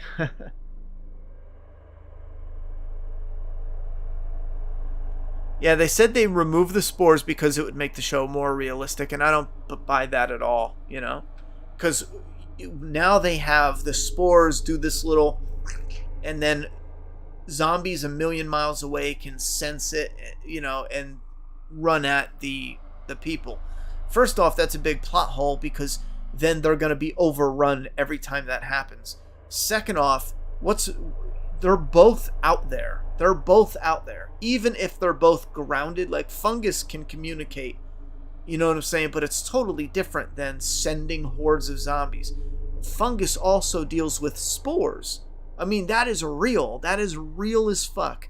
They're both real to a degree. I think the spores are more grounded in what the fungus actually, you know, works, because fungus isn't sending, you know, hordes of enemies to places with that type of thought. But anyhow, they both happen. I just think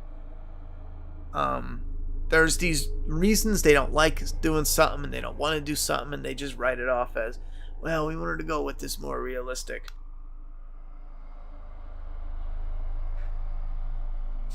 Alright, man, gotta go back to work. Should see those pics when you get up in the morning. Nice. Definitely send plenty of pics. I'm hyped to see this thing. Agreed with episode 3. Things that get that annoyed you.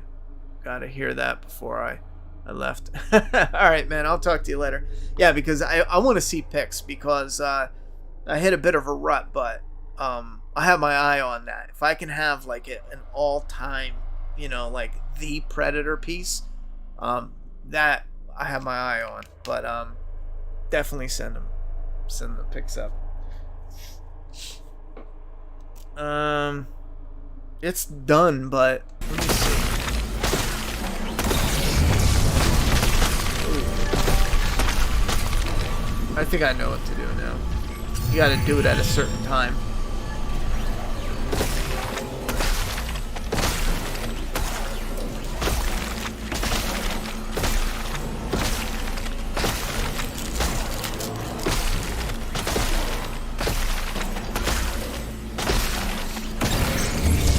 Oh, I screwed it up.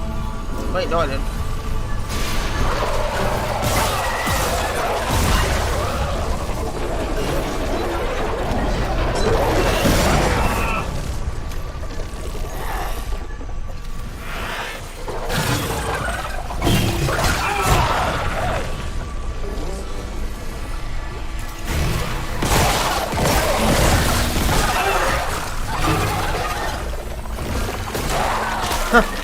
Nice. Oh no.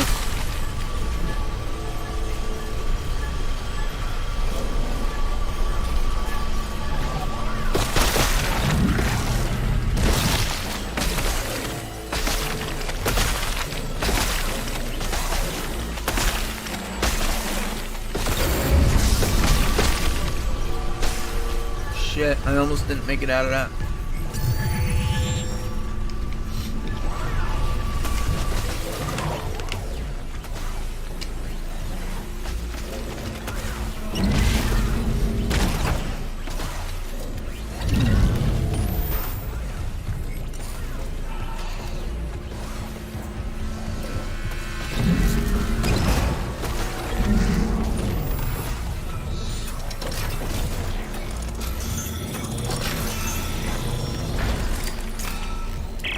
Isaac, you hearing this?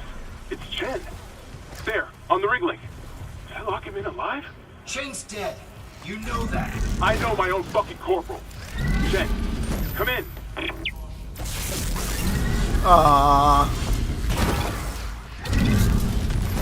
Wait a minute. Were they covered up? No. I think you can only go through it though. It's not doing its crazy shit.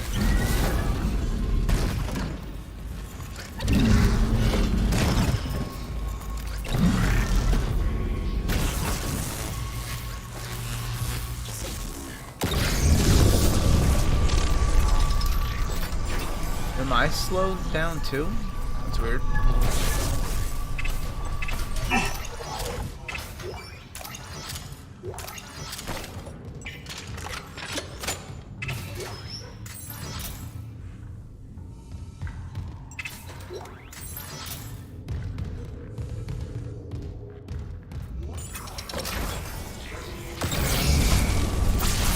Ooh, shit. It almost fried me up in slow-mo.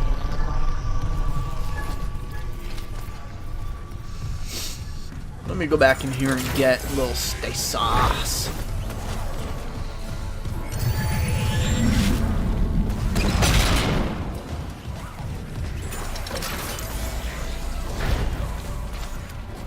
I have a couple Evil Dead NECA figures, and they're pretty cool. They made one of the original game. I actually have one hanging up right over there, but and it's neat because I think the ones I have are from Evil Dead, where Evil Dead 2, where he's all bloodied up. And wait, I have the one where he's bloodied up. I think I have both of them from Evil Dead 2, where he's all bloodied up. But the newest one they released is Evil Dead 1, and it's like the fresh, you know, that's the one I haven't picked up yet, but I want to get my hands on it eventually. Because I have I think I only have the 2. Never mind. I thought I had more Evil Dead than that. When I first started years ago, I found some of the others, but I didn't pick them up because I didn't think I'd be collecting them. But I saw some of the ones that are actually worth a lot of money now. Like the Ted set or whatever with the... I so wish I picked it up because it has like the moose head, you know, and stuff like that. So let me take a look. Episode 4 was somewhat better than episode 3. I liked it. See, I liked it a lot better because I'm focused on Joel and Ellie. Like, take away, even though there's quality in the storytelling that they're telling, my main problem is, forget, you know, the game. My main problem is, you know, Bill and Frank have nothing to do with the main story, the overall story. Once we go all the way through it, they're like just this, you know, they're as important as Robert at this point. You know what I'm saying? And he wasn't even important. So that's why I dig. That's why I dig it better. I just want to take a look because I gotta get going soon. I'm gonna be doing a last bit of research on the new webcam, and then I'm putting the order in tomorrow, I think, which means we'll definitely have it by Friday, the Friday stream. Actually, what time is it? Tomorrow's Thursday.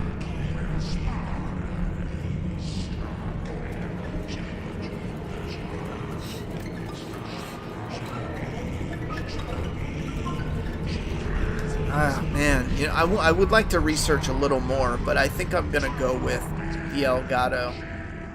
Yeah, see, it's 150 plus tax. It's about 160.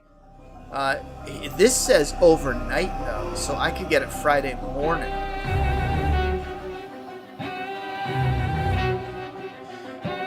If I order it in the next 40 minutes, I can get it Friday morning at 7 a.m.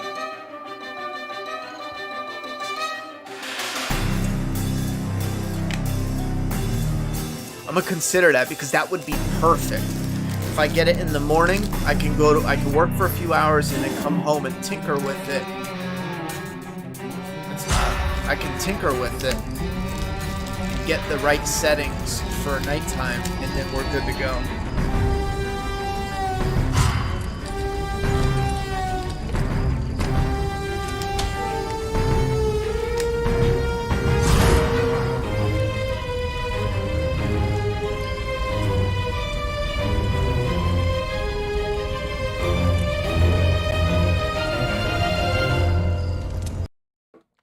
Hold on, I'm gonna turn that music down a little. Alright, so, oh wait, hold up. So this is, oh,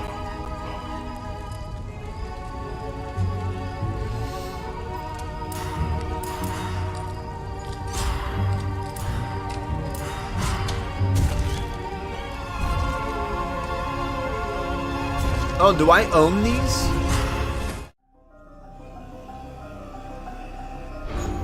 I don't know what this is.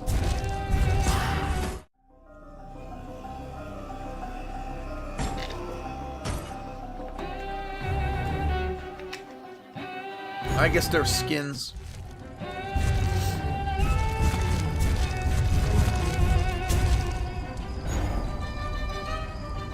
Oh, I don't want him.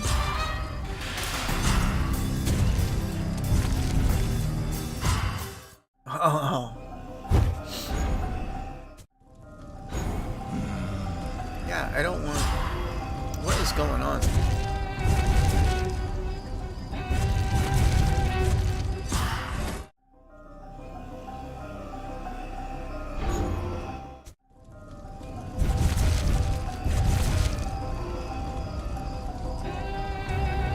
Where's the one it started with?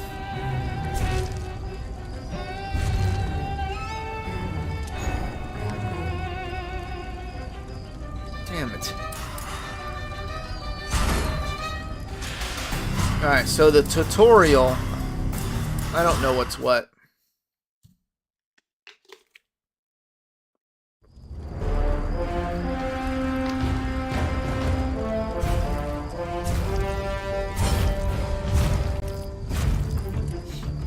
That's him. Yeah, he looks cool. See, I have this version of Ash from NECA. This is the brand new version. That's neat, man. This looks like exactly what NECA did, but this is digital. This is the new one that NECA did that I want to get, but I have this one and this one. That's cool, though. I like that. They also made this, but I didn't pick him up yet. I think I'm going to go with this guy. Wait, no. This guy. No. This guy. Name's Ash. Housewares.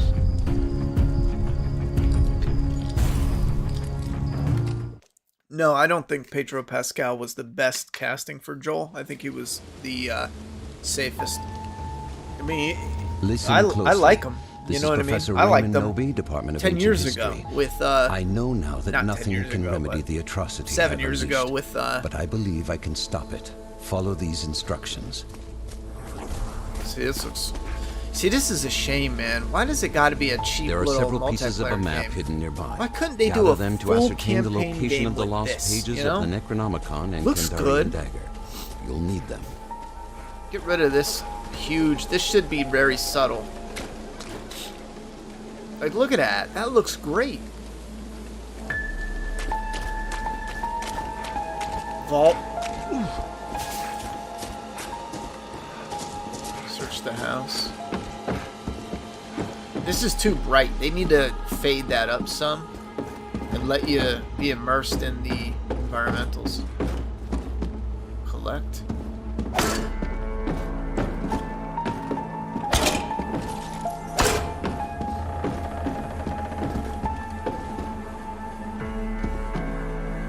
Oh, I guess you can only carry a certain amount. Excuse me. Oh shit, look at the weapons. Huh.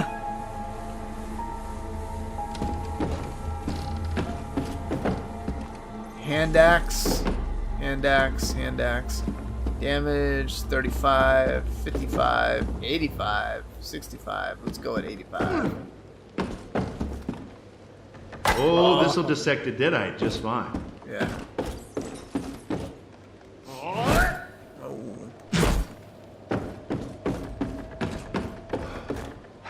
Melee combat. R1.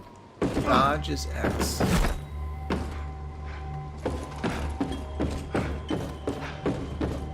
Trench. Chimps never disappoints. If you give me an amulet, I'll never ask for anything again. For the most part.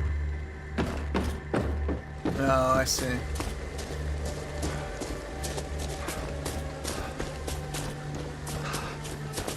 Use the amulet for extra protection. Oh, here's an amulet.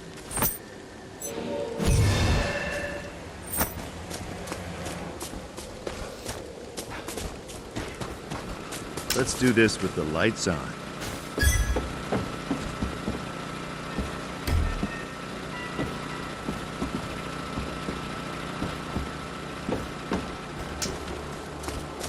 Folks, you're going to want to take a look at this. Well, this'll soften them up.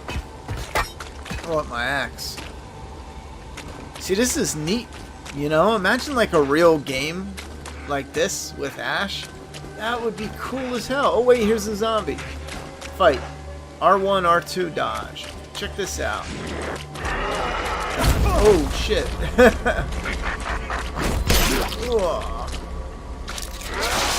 Whoa, what the fuck?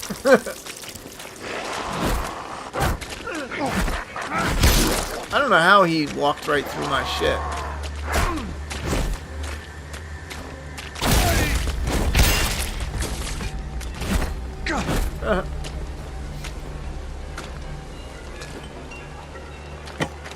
Oh my god, I can't carry a little knife too. Where's he at?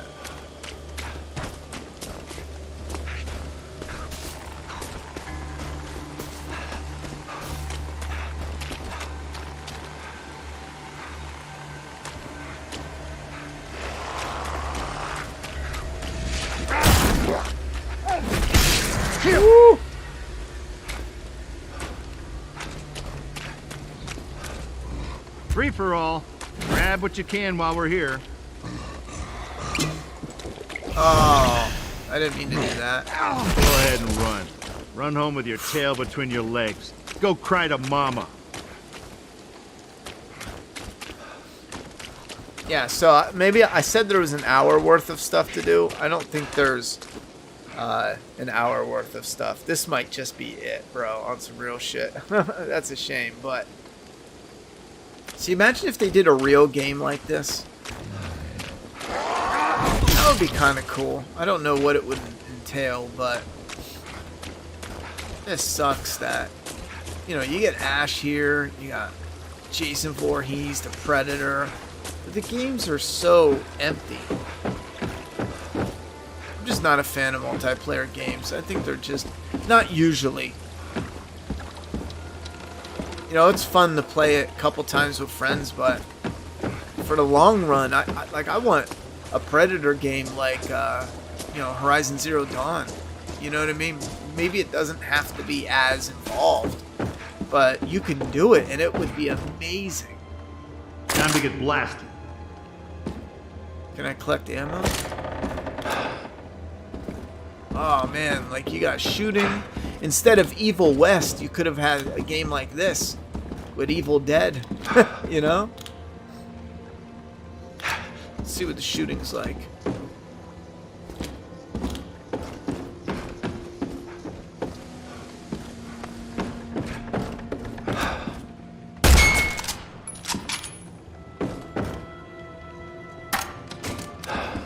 You can only have one gun at a time, apparently.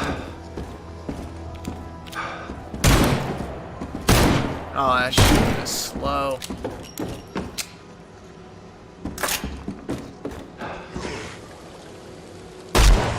Woo. Oh, wow. Headshot, baby. Oh, see, that's cool. Ooh. All right, you primitive screwheads. I'm not going with that. It takes way too long.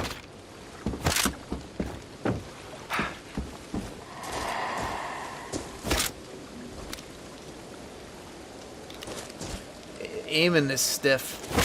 Gunplay is real stiff.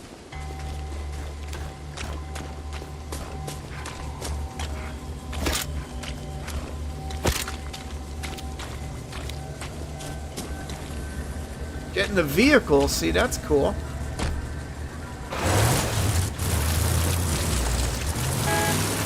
Who's next, huh?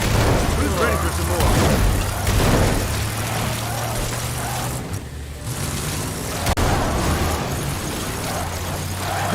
See, that's cool.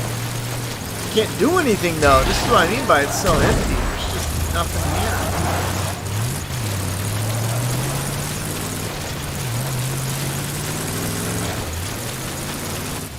here. Wow, how thrilling. Wait. Well, I guess this is just a tutorial, so find pieces of the map. Heads up. Look at this. Chat saying, kind of started with Friday the 13th, the game, doing the online horror games. Yeah, it did, and then, I don't know if it's all the same, you know, people doing it, or other people get the idea that, yo, you can make money, and you don't even need to really, you know, you create something that has a 6-month lifespan, and then, you know, it'll linger for some. Oh, shit. You know what I'm saying? Like, the majority of people play it in that 6 months. For some, it lingers, but does that really count? The lingerers, anyway? There's no stopping me now. What's this? Health or something?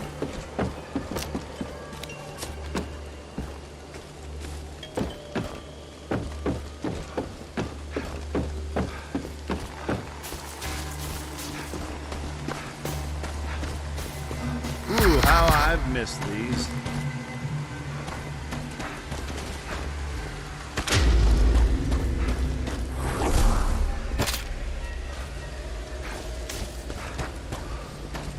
It feels stiff though.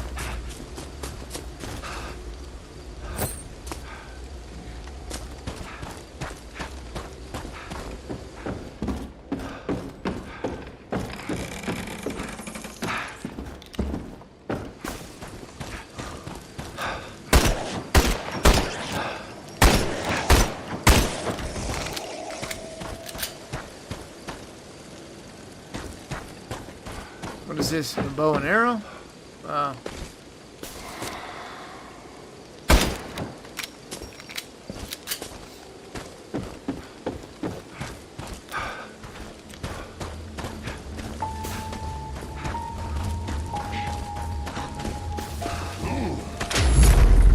With the final piece of the map in your possession, only the demon stands between you and the necessary ritual items. The lost pages of the Necronomicon and Kandarian dagger.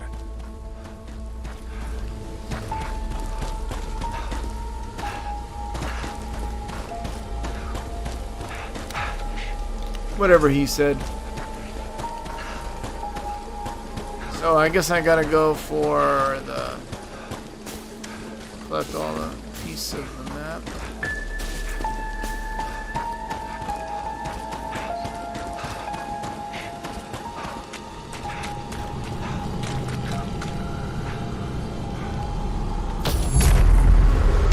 The lost pages of the Necronomicon have been activated.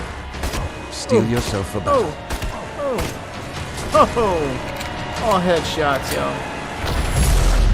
Your team has secured the lost pages of the Necronomicon, exceeding my expectations and giving hope to my lost soul. Is this it? Collection of the Kandarian dagger has begun. This represents a grave threat to the evil dead. Be prepared to do battle. The survivors have taken the Kandarian dagger. This weapon is key to evil's demise. There's no stopping me now.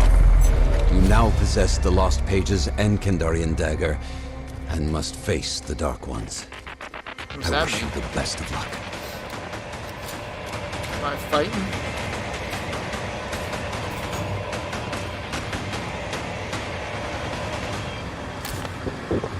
Well, Shemp's o'clock somewhere. Do I go this way?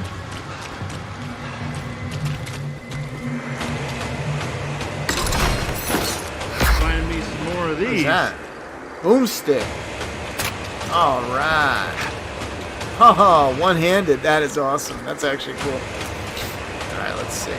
I like the pistol because it shoots faster, but wait, what the fuck? Where am I going, Mike? See, it says to go this way, but it's giving me...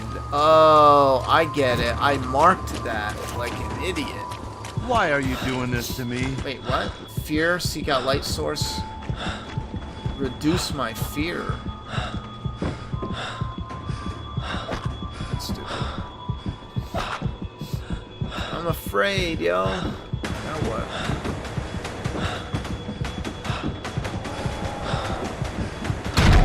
Oh, man.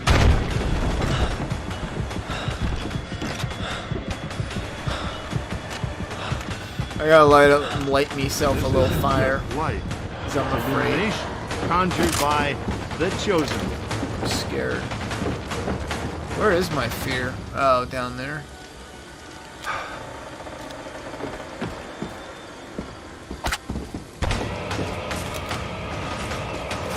Let's go. I'm growing increasingly afraid. Yeah, I'm looking forward to Evil Dead Rise. Oh, what in the hell? Wait a minute, how do I use the dagger?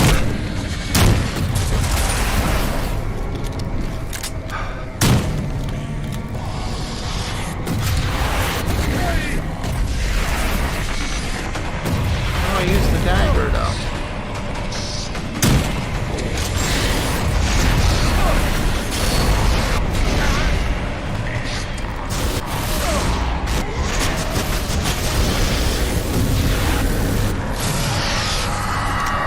Oh, that's it? Hold on, gotta reload.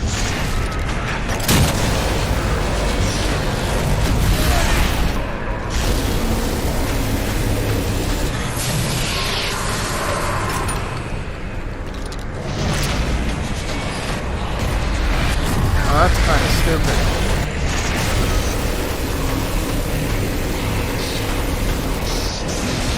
That's kind of stupid, man. You just hold in triangle and run around and... Necronomicon is complete.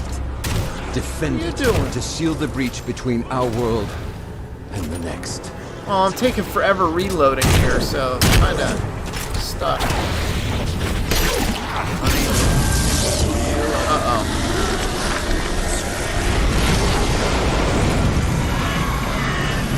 Win or lose? Victory. I'll end this recording, hopefully, knowing that if you're hearing my What you think of the voice, Friday the 13th game you they have did? triumphed over the Kandarian demon I mean, and saved our it's- world. here's how I felt with Friday the 13th, Game over. Predator, and Nothing now sucks up evil like a good old rift Evil in Dead. space and time. it's awesome to be in that environment, to visually see how cool these characters look in modern graphics, especially with the Predator hearing and seeing like the cloaking. And the Predator was probably the one hearing and seeing that blew me away the most. It looks, oh man, but the gameplay isn't fun. It's not interesting. There's nothing about the gameplay except for having fun with friends is the only thing, you know what I'm saying? But I found nothing of the... It's just so repetitive and so generic. Like this right here. I'm getting the feel of, you know, what I could or would, or, you know, what I might have had if they actually did a game with Evil Dead. But none of this gameplay interests me. There's nothing to it, you know? It's the same with all of them. It's just empty. There's nothing there. However, if it was, like I said, with Horizon Zero Dawn, take the Predator and you know, the visuals and everything you do, mix it up where part of the game you're a human at first, and you get hunted by the Predator, and then along the ways you can switch to the Predator. Now imagine, open world, you don't need it as big as Horizon and Days Gone and yada yada yada, but... And now come up with something to where you're playing the human, you know, fighting Predator and other stuff. And you have missions and yada yada yada. But then you switch, it switches and you're the Predator. I don't know how you would end it. The story, it doesn't need to be anything but simple and interesting along the way. Just pull some interesting stuff here and there. I don't know. I don't know, man. All I know is this gameplay ain't it. So here's... Okay, this is what I was referring to. Kill them all. So these are little missions. That has the coolest cover. These are lame. Look at that. Homecoming King. Weekend at Nobi's. That's neat. That's cool. That's the best. These are like the missions that I think this is the campaign my friend played. And I took a peek and I was like, oh, that looks really cool. But once you're done with this, like there's no... I don't have an interest for the multiplayer. Army of Darkness, the Evil Dead remake are my top 2 Evil Dead movies. You know what? I'd have to go back and rewatch it. Army of Darkness is like its own ridiculous thing. Evil Dead is far more grounded. I mean, the originals it's touched because of how old it is, but Evil Dead is an interesting franchise because Evil Dead and then Evil Dead 2, it's kind of like it starts, they're close, but it starts like going off the reservation.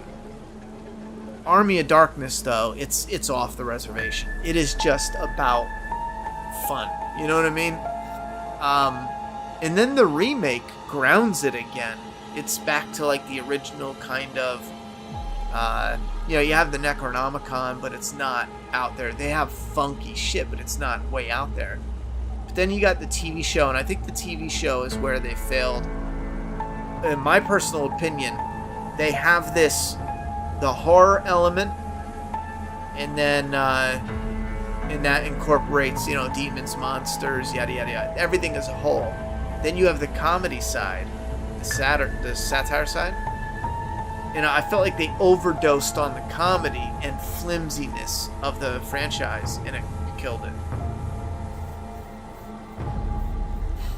What up there, Dallas? Are you watching The Last of Us, Dallas? Looking forward to Evil Dead Rise.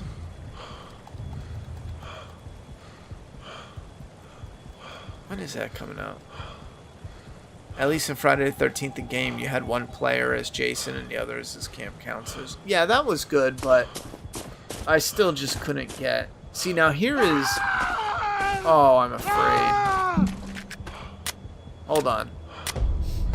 Let's do this with the lights on. That's stupid. Been good so far, you like it? I'm really hoping they kick in some of the violence and gore, because if we get another episode where it's tame, I think it's a wrap. If by episode 5 we don't get, because that's halfway, if by episode 5 we don't get some violence and gore, then it's definitely cut out of the whole show. I'm not asking for much either. A bloater, just ripping someone's face and jaw in half, you know? That's it, bro. Matchsticks.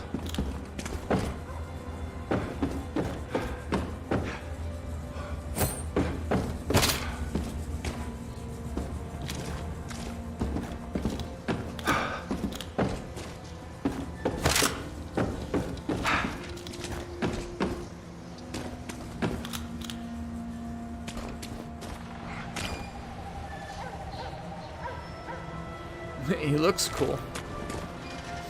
Ha! I meant to I do made that. light. Let's see you primitives do that.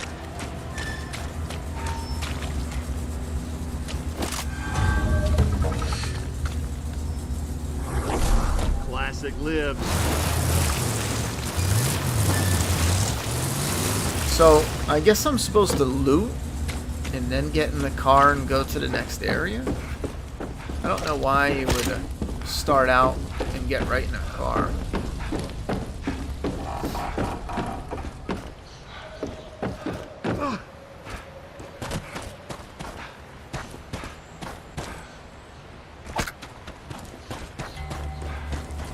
See, the triangle for looting is the perfect example of if you play with triggers, it'd be so much better. Because instead of having to stop and do this all the time, you just pick it right up and be good. I think the franchise got more comedic because Sam Raimi was a big fan of the street.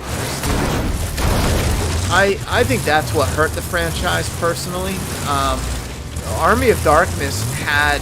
There was just something back then about, you know, Tales from the Crypt and what was the other one?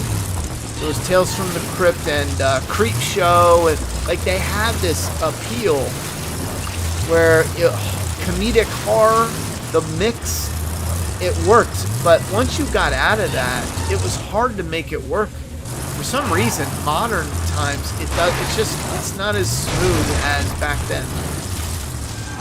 And I think Evil Dead works best where it's 80%. 80%. Shit. Oh, shit. Oh, wait a minute. What was that? He blew up? 80 rounded and 20. It might be 70-30, you know, but more comedy than horror, I feel like they lose it. Shit. Whoa.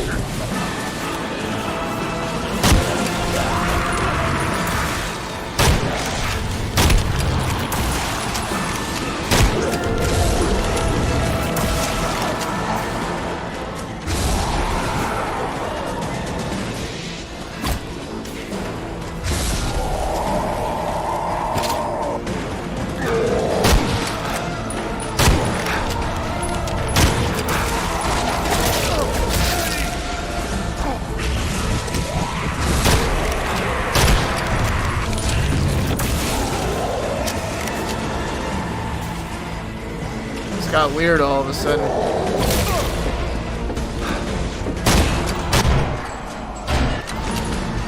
Wait, what is that?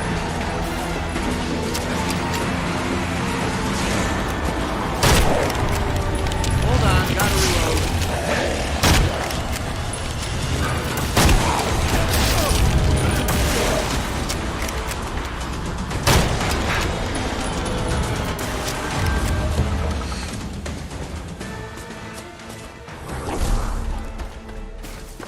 Oh, it's a deadite infestation area. Alright. But are you supposed to do anything in here once you clear them out or no?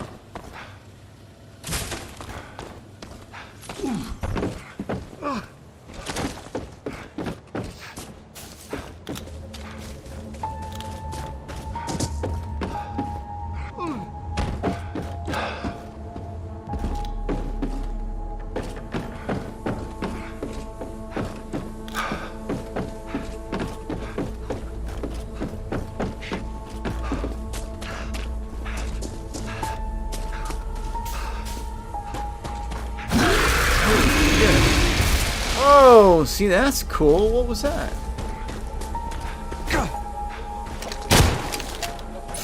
I don't know.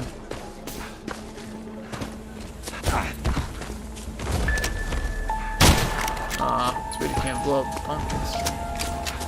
Oh, here's ammo. Look at it all.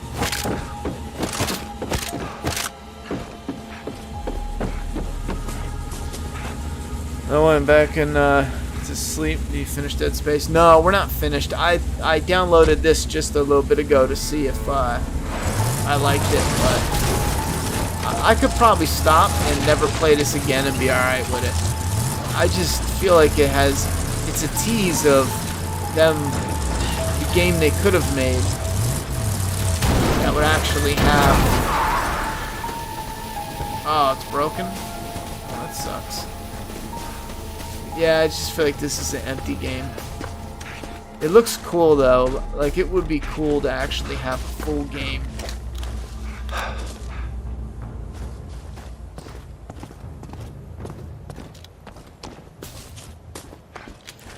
I don't even know if... I'm curious if people actually like this on multiplayer. Because, you know, it looks good. But, man, does it play rough. Running is rough, looting, shooting, it's all rough. This feels like a cash grab, or they just had enough for the license and everything else was, you know, the best they could do. Because it's a rough play.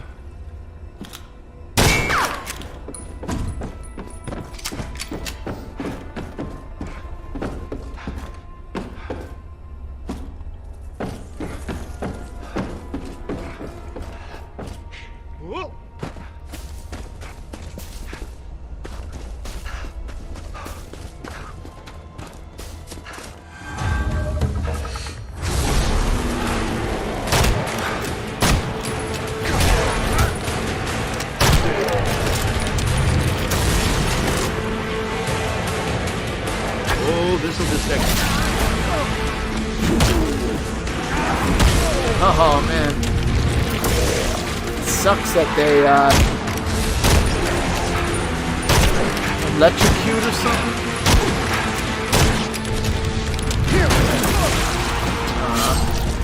Oh, I'm dead.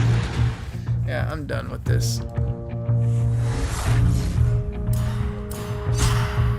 I think that's funny how I could play that and probably never be interested to pick it up again.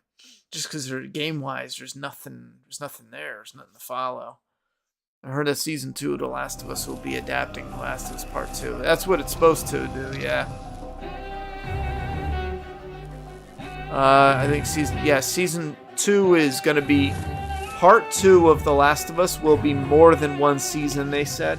So it'll almost definitely be Seasons 2 and 3 at this point. Yeah, Season 1 is the first game. The first game, yep.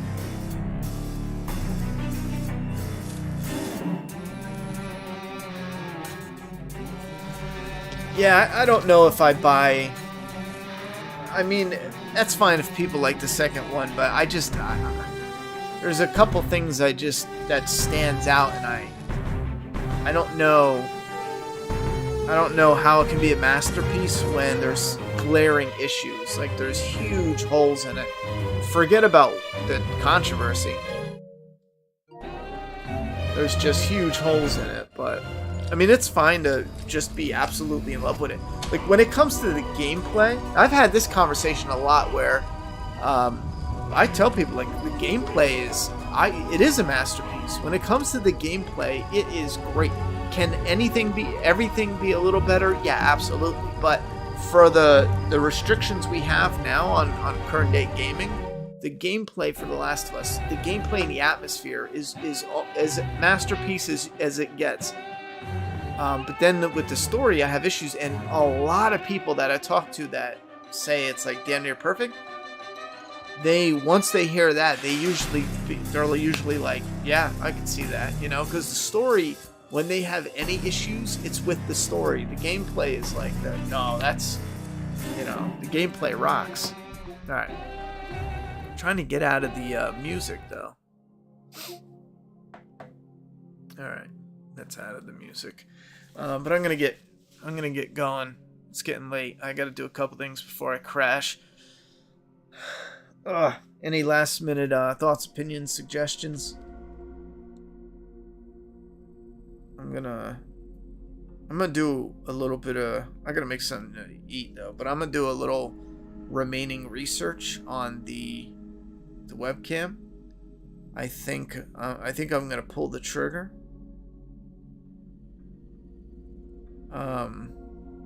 Yeah, I think I'm gonna pull the trigger.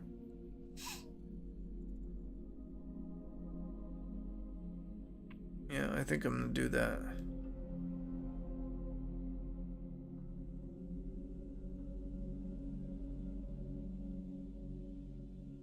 Because that would be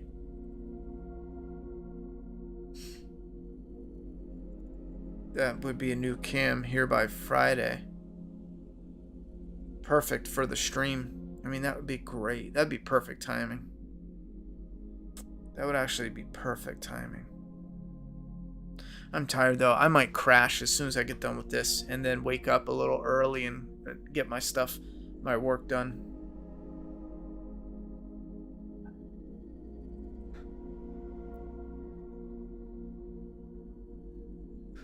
Nope, are we all caught up? Don't forget the Flaw vs. All channel. We're at almost 600 subs. If you're interested in that type of content, we got new videos coming out. Just a lot of new. I'm just excited about that channel because we got this new thumbnail style. I'm real excited about because it just looks so cool. I like it anyhow because you have the image of the lead on the left and then like the faded image of the, you know, final girl or the enemy. I don't know how I'm gonna mix it up, but you know, of something else that's in the show, and then we have a certain structure to it that's getting better and better.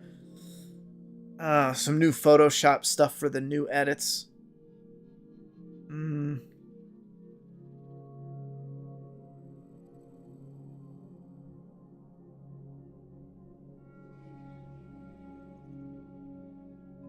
Yeah, I think that's what we're gonna do.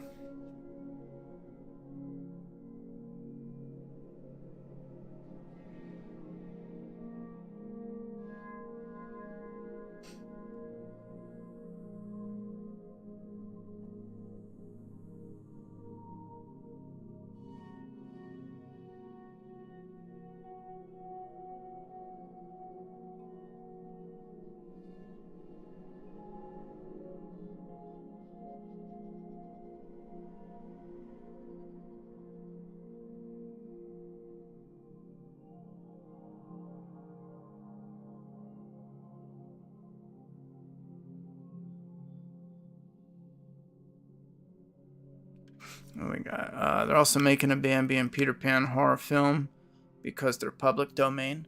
Public domain is something I was interested in for a couple things. First off, I think Batman is going to public domain, isn't he? Or wait, is it Batman or something else? I heard of something. Something is going into the public domain. And it gave me an idea. I was like, oh man, that would be stellar.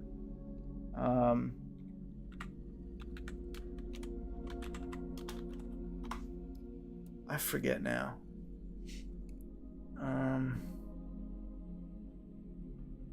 Damn, what is it that was going into the public domain? Oh, I messed it up.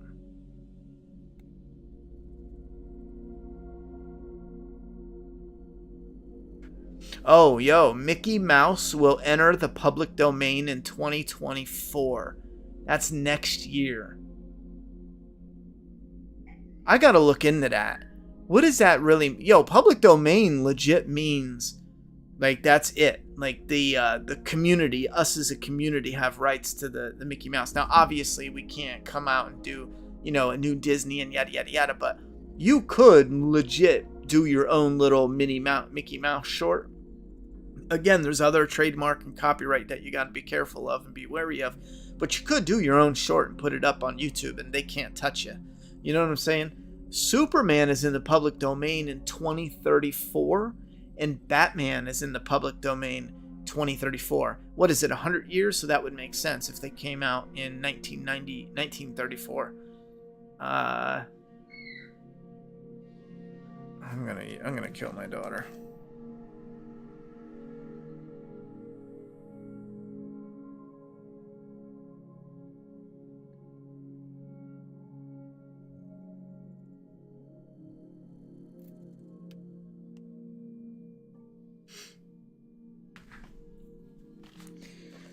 That would be crazy, though. I think that would be nuts.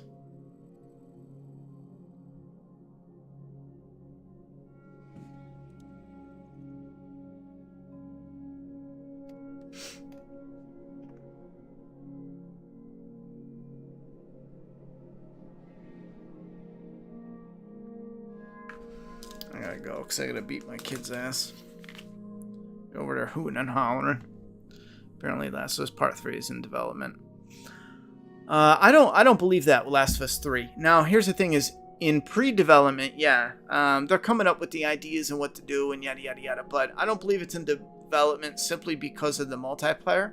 I think the multiplayer is the replacement for Part 3 for now, and up until the multiplayer releases or 6 months after, I think that is when at the earliest they'll begin rolling on Part 3.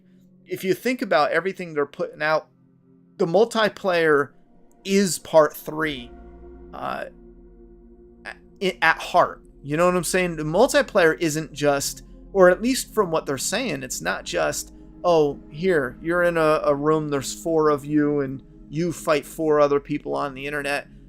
They're saying that there's going to be a story. You're going to have the ability to live in the world of The Last of Us. Excuse me. Fight off the infected while you're dealing with others in the world live. You know what I'm saying? And I'm excited for that. I don't really care too much for the multiplayer aspect, but everything else they're saying about it sounds amazing. If you can have levels, and if they can set up some sort of system where, and again, I personally think this is near the future of gaming, where it's not, because multiplayer is really basic, and here's a level, you guys start, and you have a goal: either kill everybody, capture bases, capture flags, or do this and this.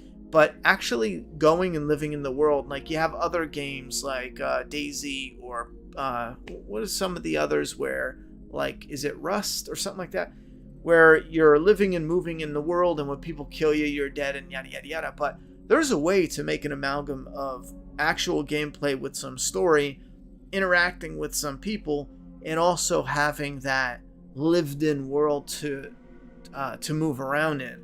And I think if they do it right, that could be like the future of.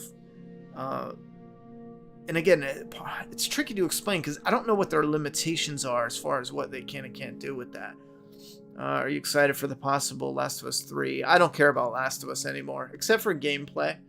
I think for me the franchise is dead. As far as video game, there was Part 1, and Part 1 was after. I thought this was my new big franchise for the next 10 years to be in love with. And Part 2, in my opinion, it destroyed the story, it destroyed the characters, and there's nothing to go on from. I don't like Lev. I don't like Abby. You know, Joel, what's there to like now? Ellie is an idiot. I mean, what else is there to like for her? I don't know. Ellie went on a murderous rage, killing innocent people. She got to the one person that actually did something wrong, and she's like, oh, you know, it's so illogical. It hurts my brain. But gameplay, I'm excited for gameplay. I don't give a shit about the characters, the world, the story. The clickers and the looting and the atmosphere, that's all I care about. I think Superman.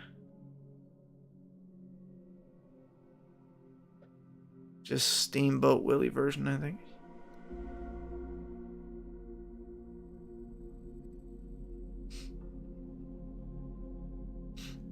Have a good night. Yeah, I was thinking of doing something with Batman or Superman. I mean, I will make this prediction.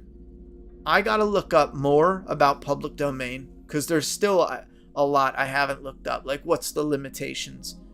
But if it's truly open to the public and you're allowed to create Batman stuff, now again, you can't rip on other parts of the copyright, trademark. Like, you have limits. So I make this prediction where if there's no additional lawsuits, because I can see Disney and, you know, DC and Marvel being so greedy and so rich that they warp legislation around public domain. I can see that being in the future. But if it's not, and if normal people have control, in 2034 to 2040 and on, you're probably going to see some of the most amazing and creative stuff that's ever been, you know, put to film or comics or video games surrounding, you know, Batman, Superman. You're going to get a ton of shit. You're going to get a ton of boatload of trash. But I bet you're going to get a so much crazy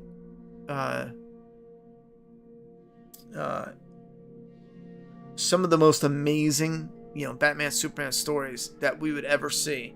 And had DC smartened up and got out of the Hollywood way of thinking and actually, you know, tune into the fan base and took some risks, had they done that type of movie, show, whatever, now you could see, or they could have seen, an explosion, a monumentous explosion of profits and success and relevance. You know, one of the biggest things is I think this whole leaning in on, at least for right now, DC is a mess. And I think it's a bad idea to lean in on this, you know, cohesive storytelling with all the characters in this, you know, multiverse type of, you know what I mean? Like the Marvel, they're going to copy the Marvel way. I think that's a terrible way to move forward. And they should look at it and view it similar to what the comic books did. Unfortunately, but I think this is the best way to get a very diverse type of Batman stories out there. But put it out there and let it be known, maybe even do a clever way to distinguish it. But have it be known that we're not doing the formula where, you know, every Batman story, you know, Superman story, it's not interconnected with the cast that are going to go from one to the next. You know what I'm saying? Like, one Batman's not going to be in the Superman. Like, you're coming out and based on the title and the property, it's totally different Batman. It's totally different that. So that way when you come out with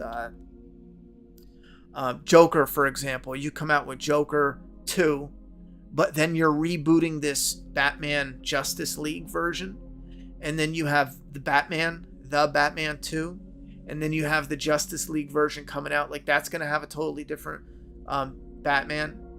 I think the audience is well equipped now to handle that type of diversity instead of trying to strip it all and start with one and then connected all down the line. I think that's absolutely ridiculous. But, you know, it's their monster to do with it, so.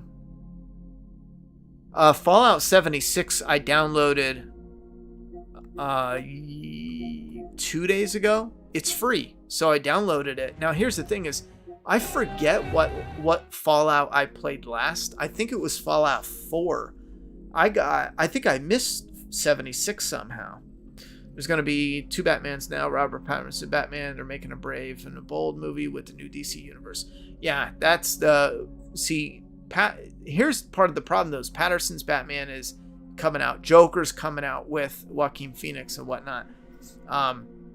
Had those not succeeded, though, everything would have been stripped. They're only coming out because it's a success. And this is part of what I think is the problem, is because they're clinging on to it only because it's making money. But if they had their way, they would nuke everything and start over. And now they're like, okay, new leadership now, everything's nuked. Now we're doing the Batman or whatever, new Batman. And then everything else is going to be interconnected from there. Or at least when James Gunn talks, that's how it sounds.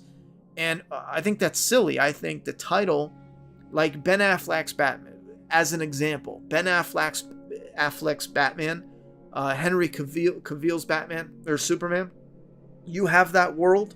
You could have easily come up with a whole new Superman story and different Superman, different actor, yada yada yada. The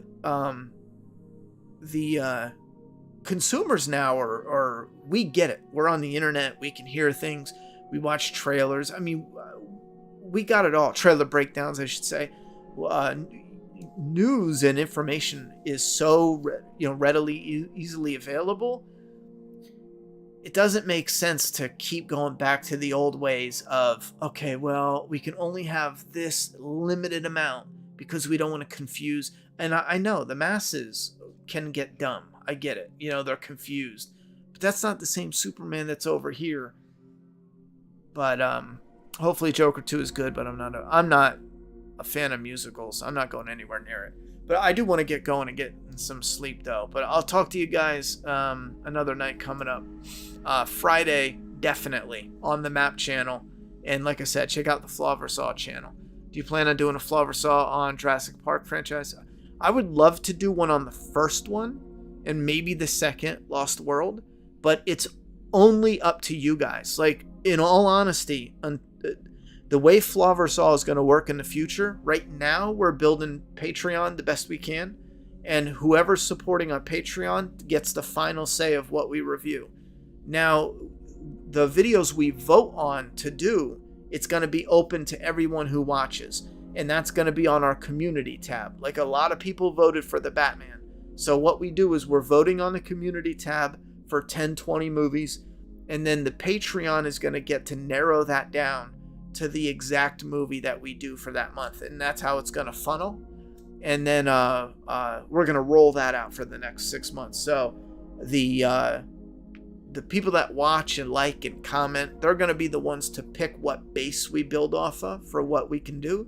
And then the Patreon is going to pull the trigger on which ones actually get done. So I'm game for any movies as long as there's interest and it gets voted on from within the I'll break down pretty much anything, within reason, though. If people are pulling out old, I don't know, Steven Seagal movies and, direct to DVD shit that is terrible, I might do 1 or 2 as a goof, but I'm not going to do 10 back to back. I'm not doing like all Steven Seagal, all Jean-Claude Van Damme. I wouldn't do that, but I would definitely do some Jurassic Park. And again, there has to be interest there, though. I don't want like 5 people that really want it and then 300 people that are not interested. So it's going to be a mix, but I'm going to get going. I appreciate the support. I'll see you guys Friday on the Make a Path Presents channel for Last of Us at around 10 o'clock, I think. So have a good night. Be safe. And that's about it. That's about it. Be safe. It's as good as it gets, huh?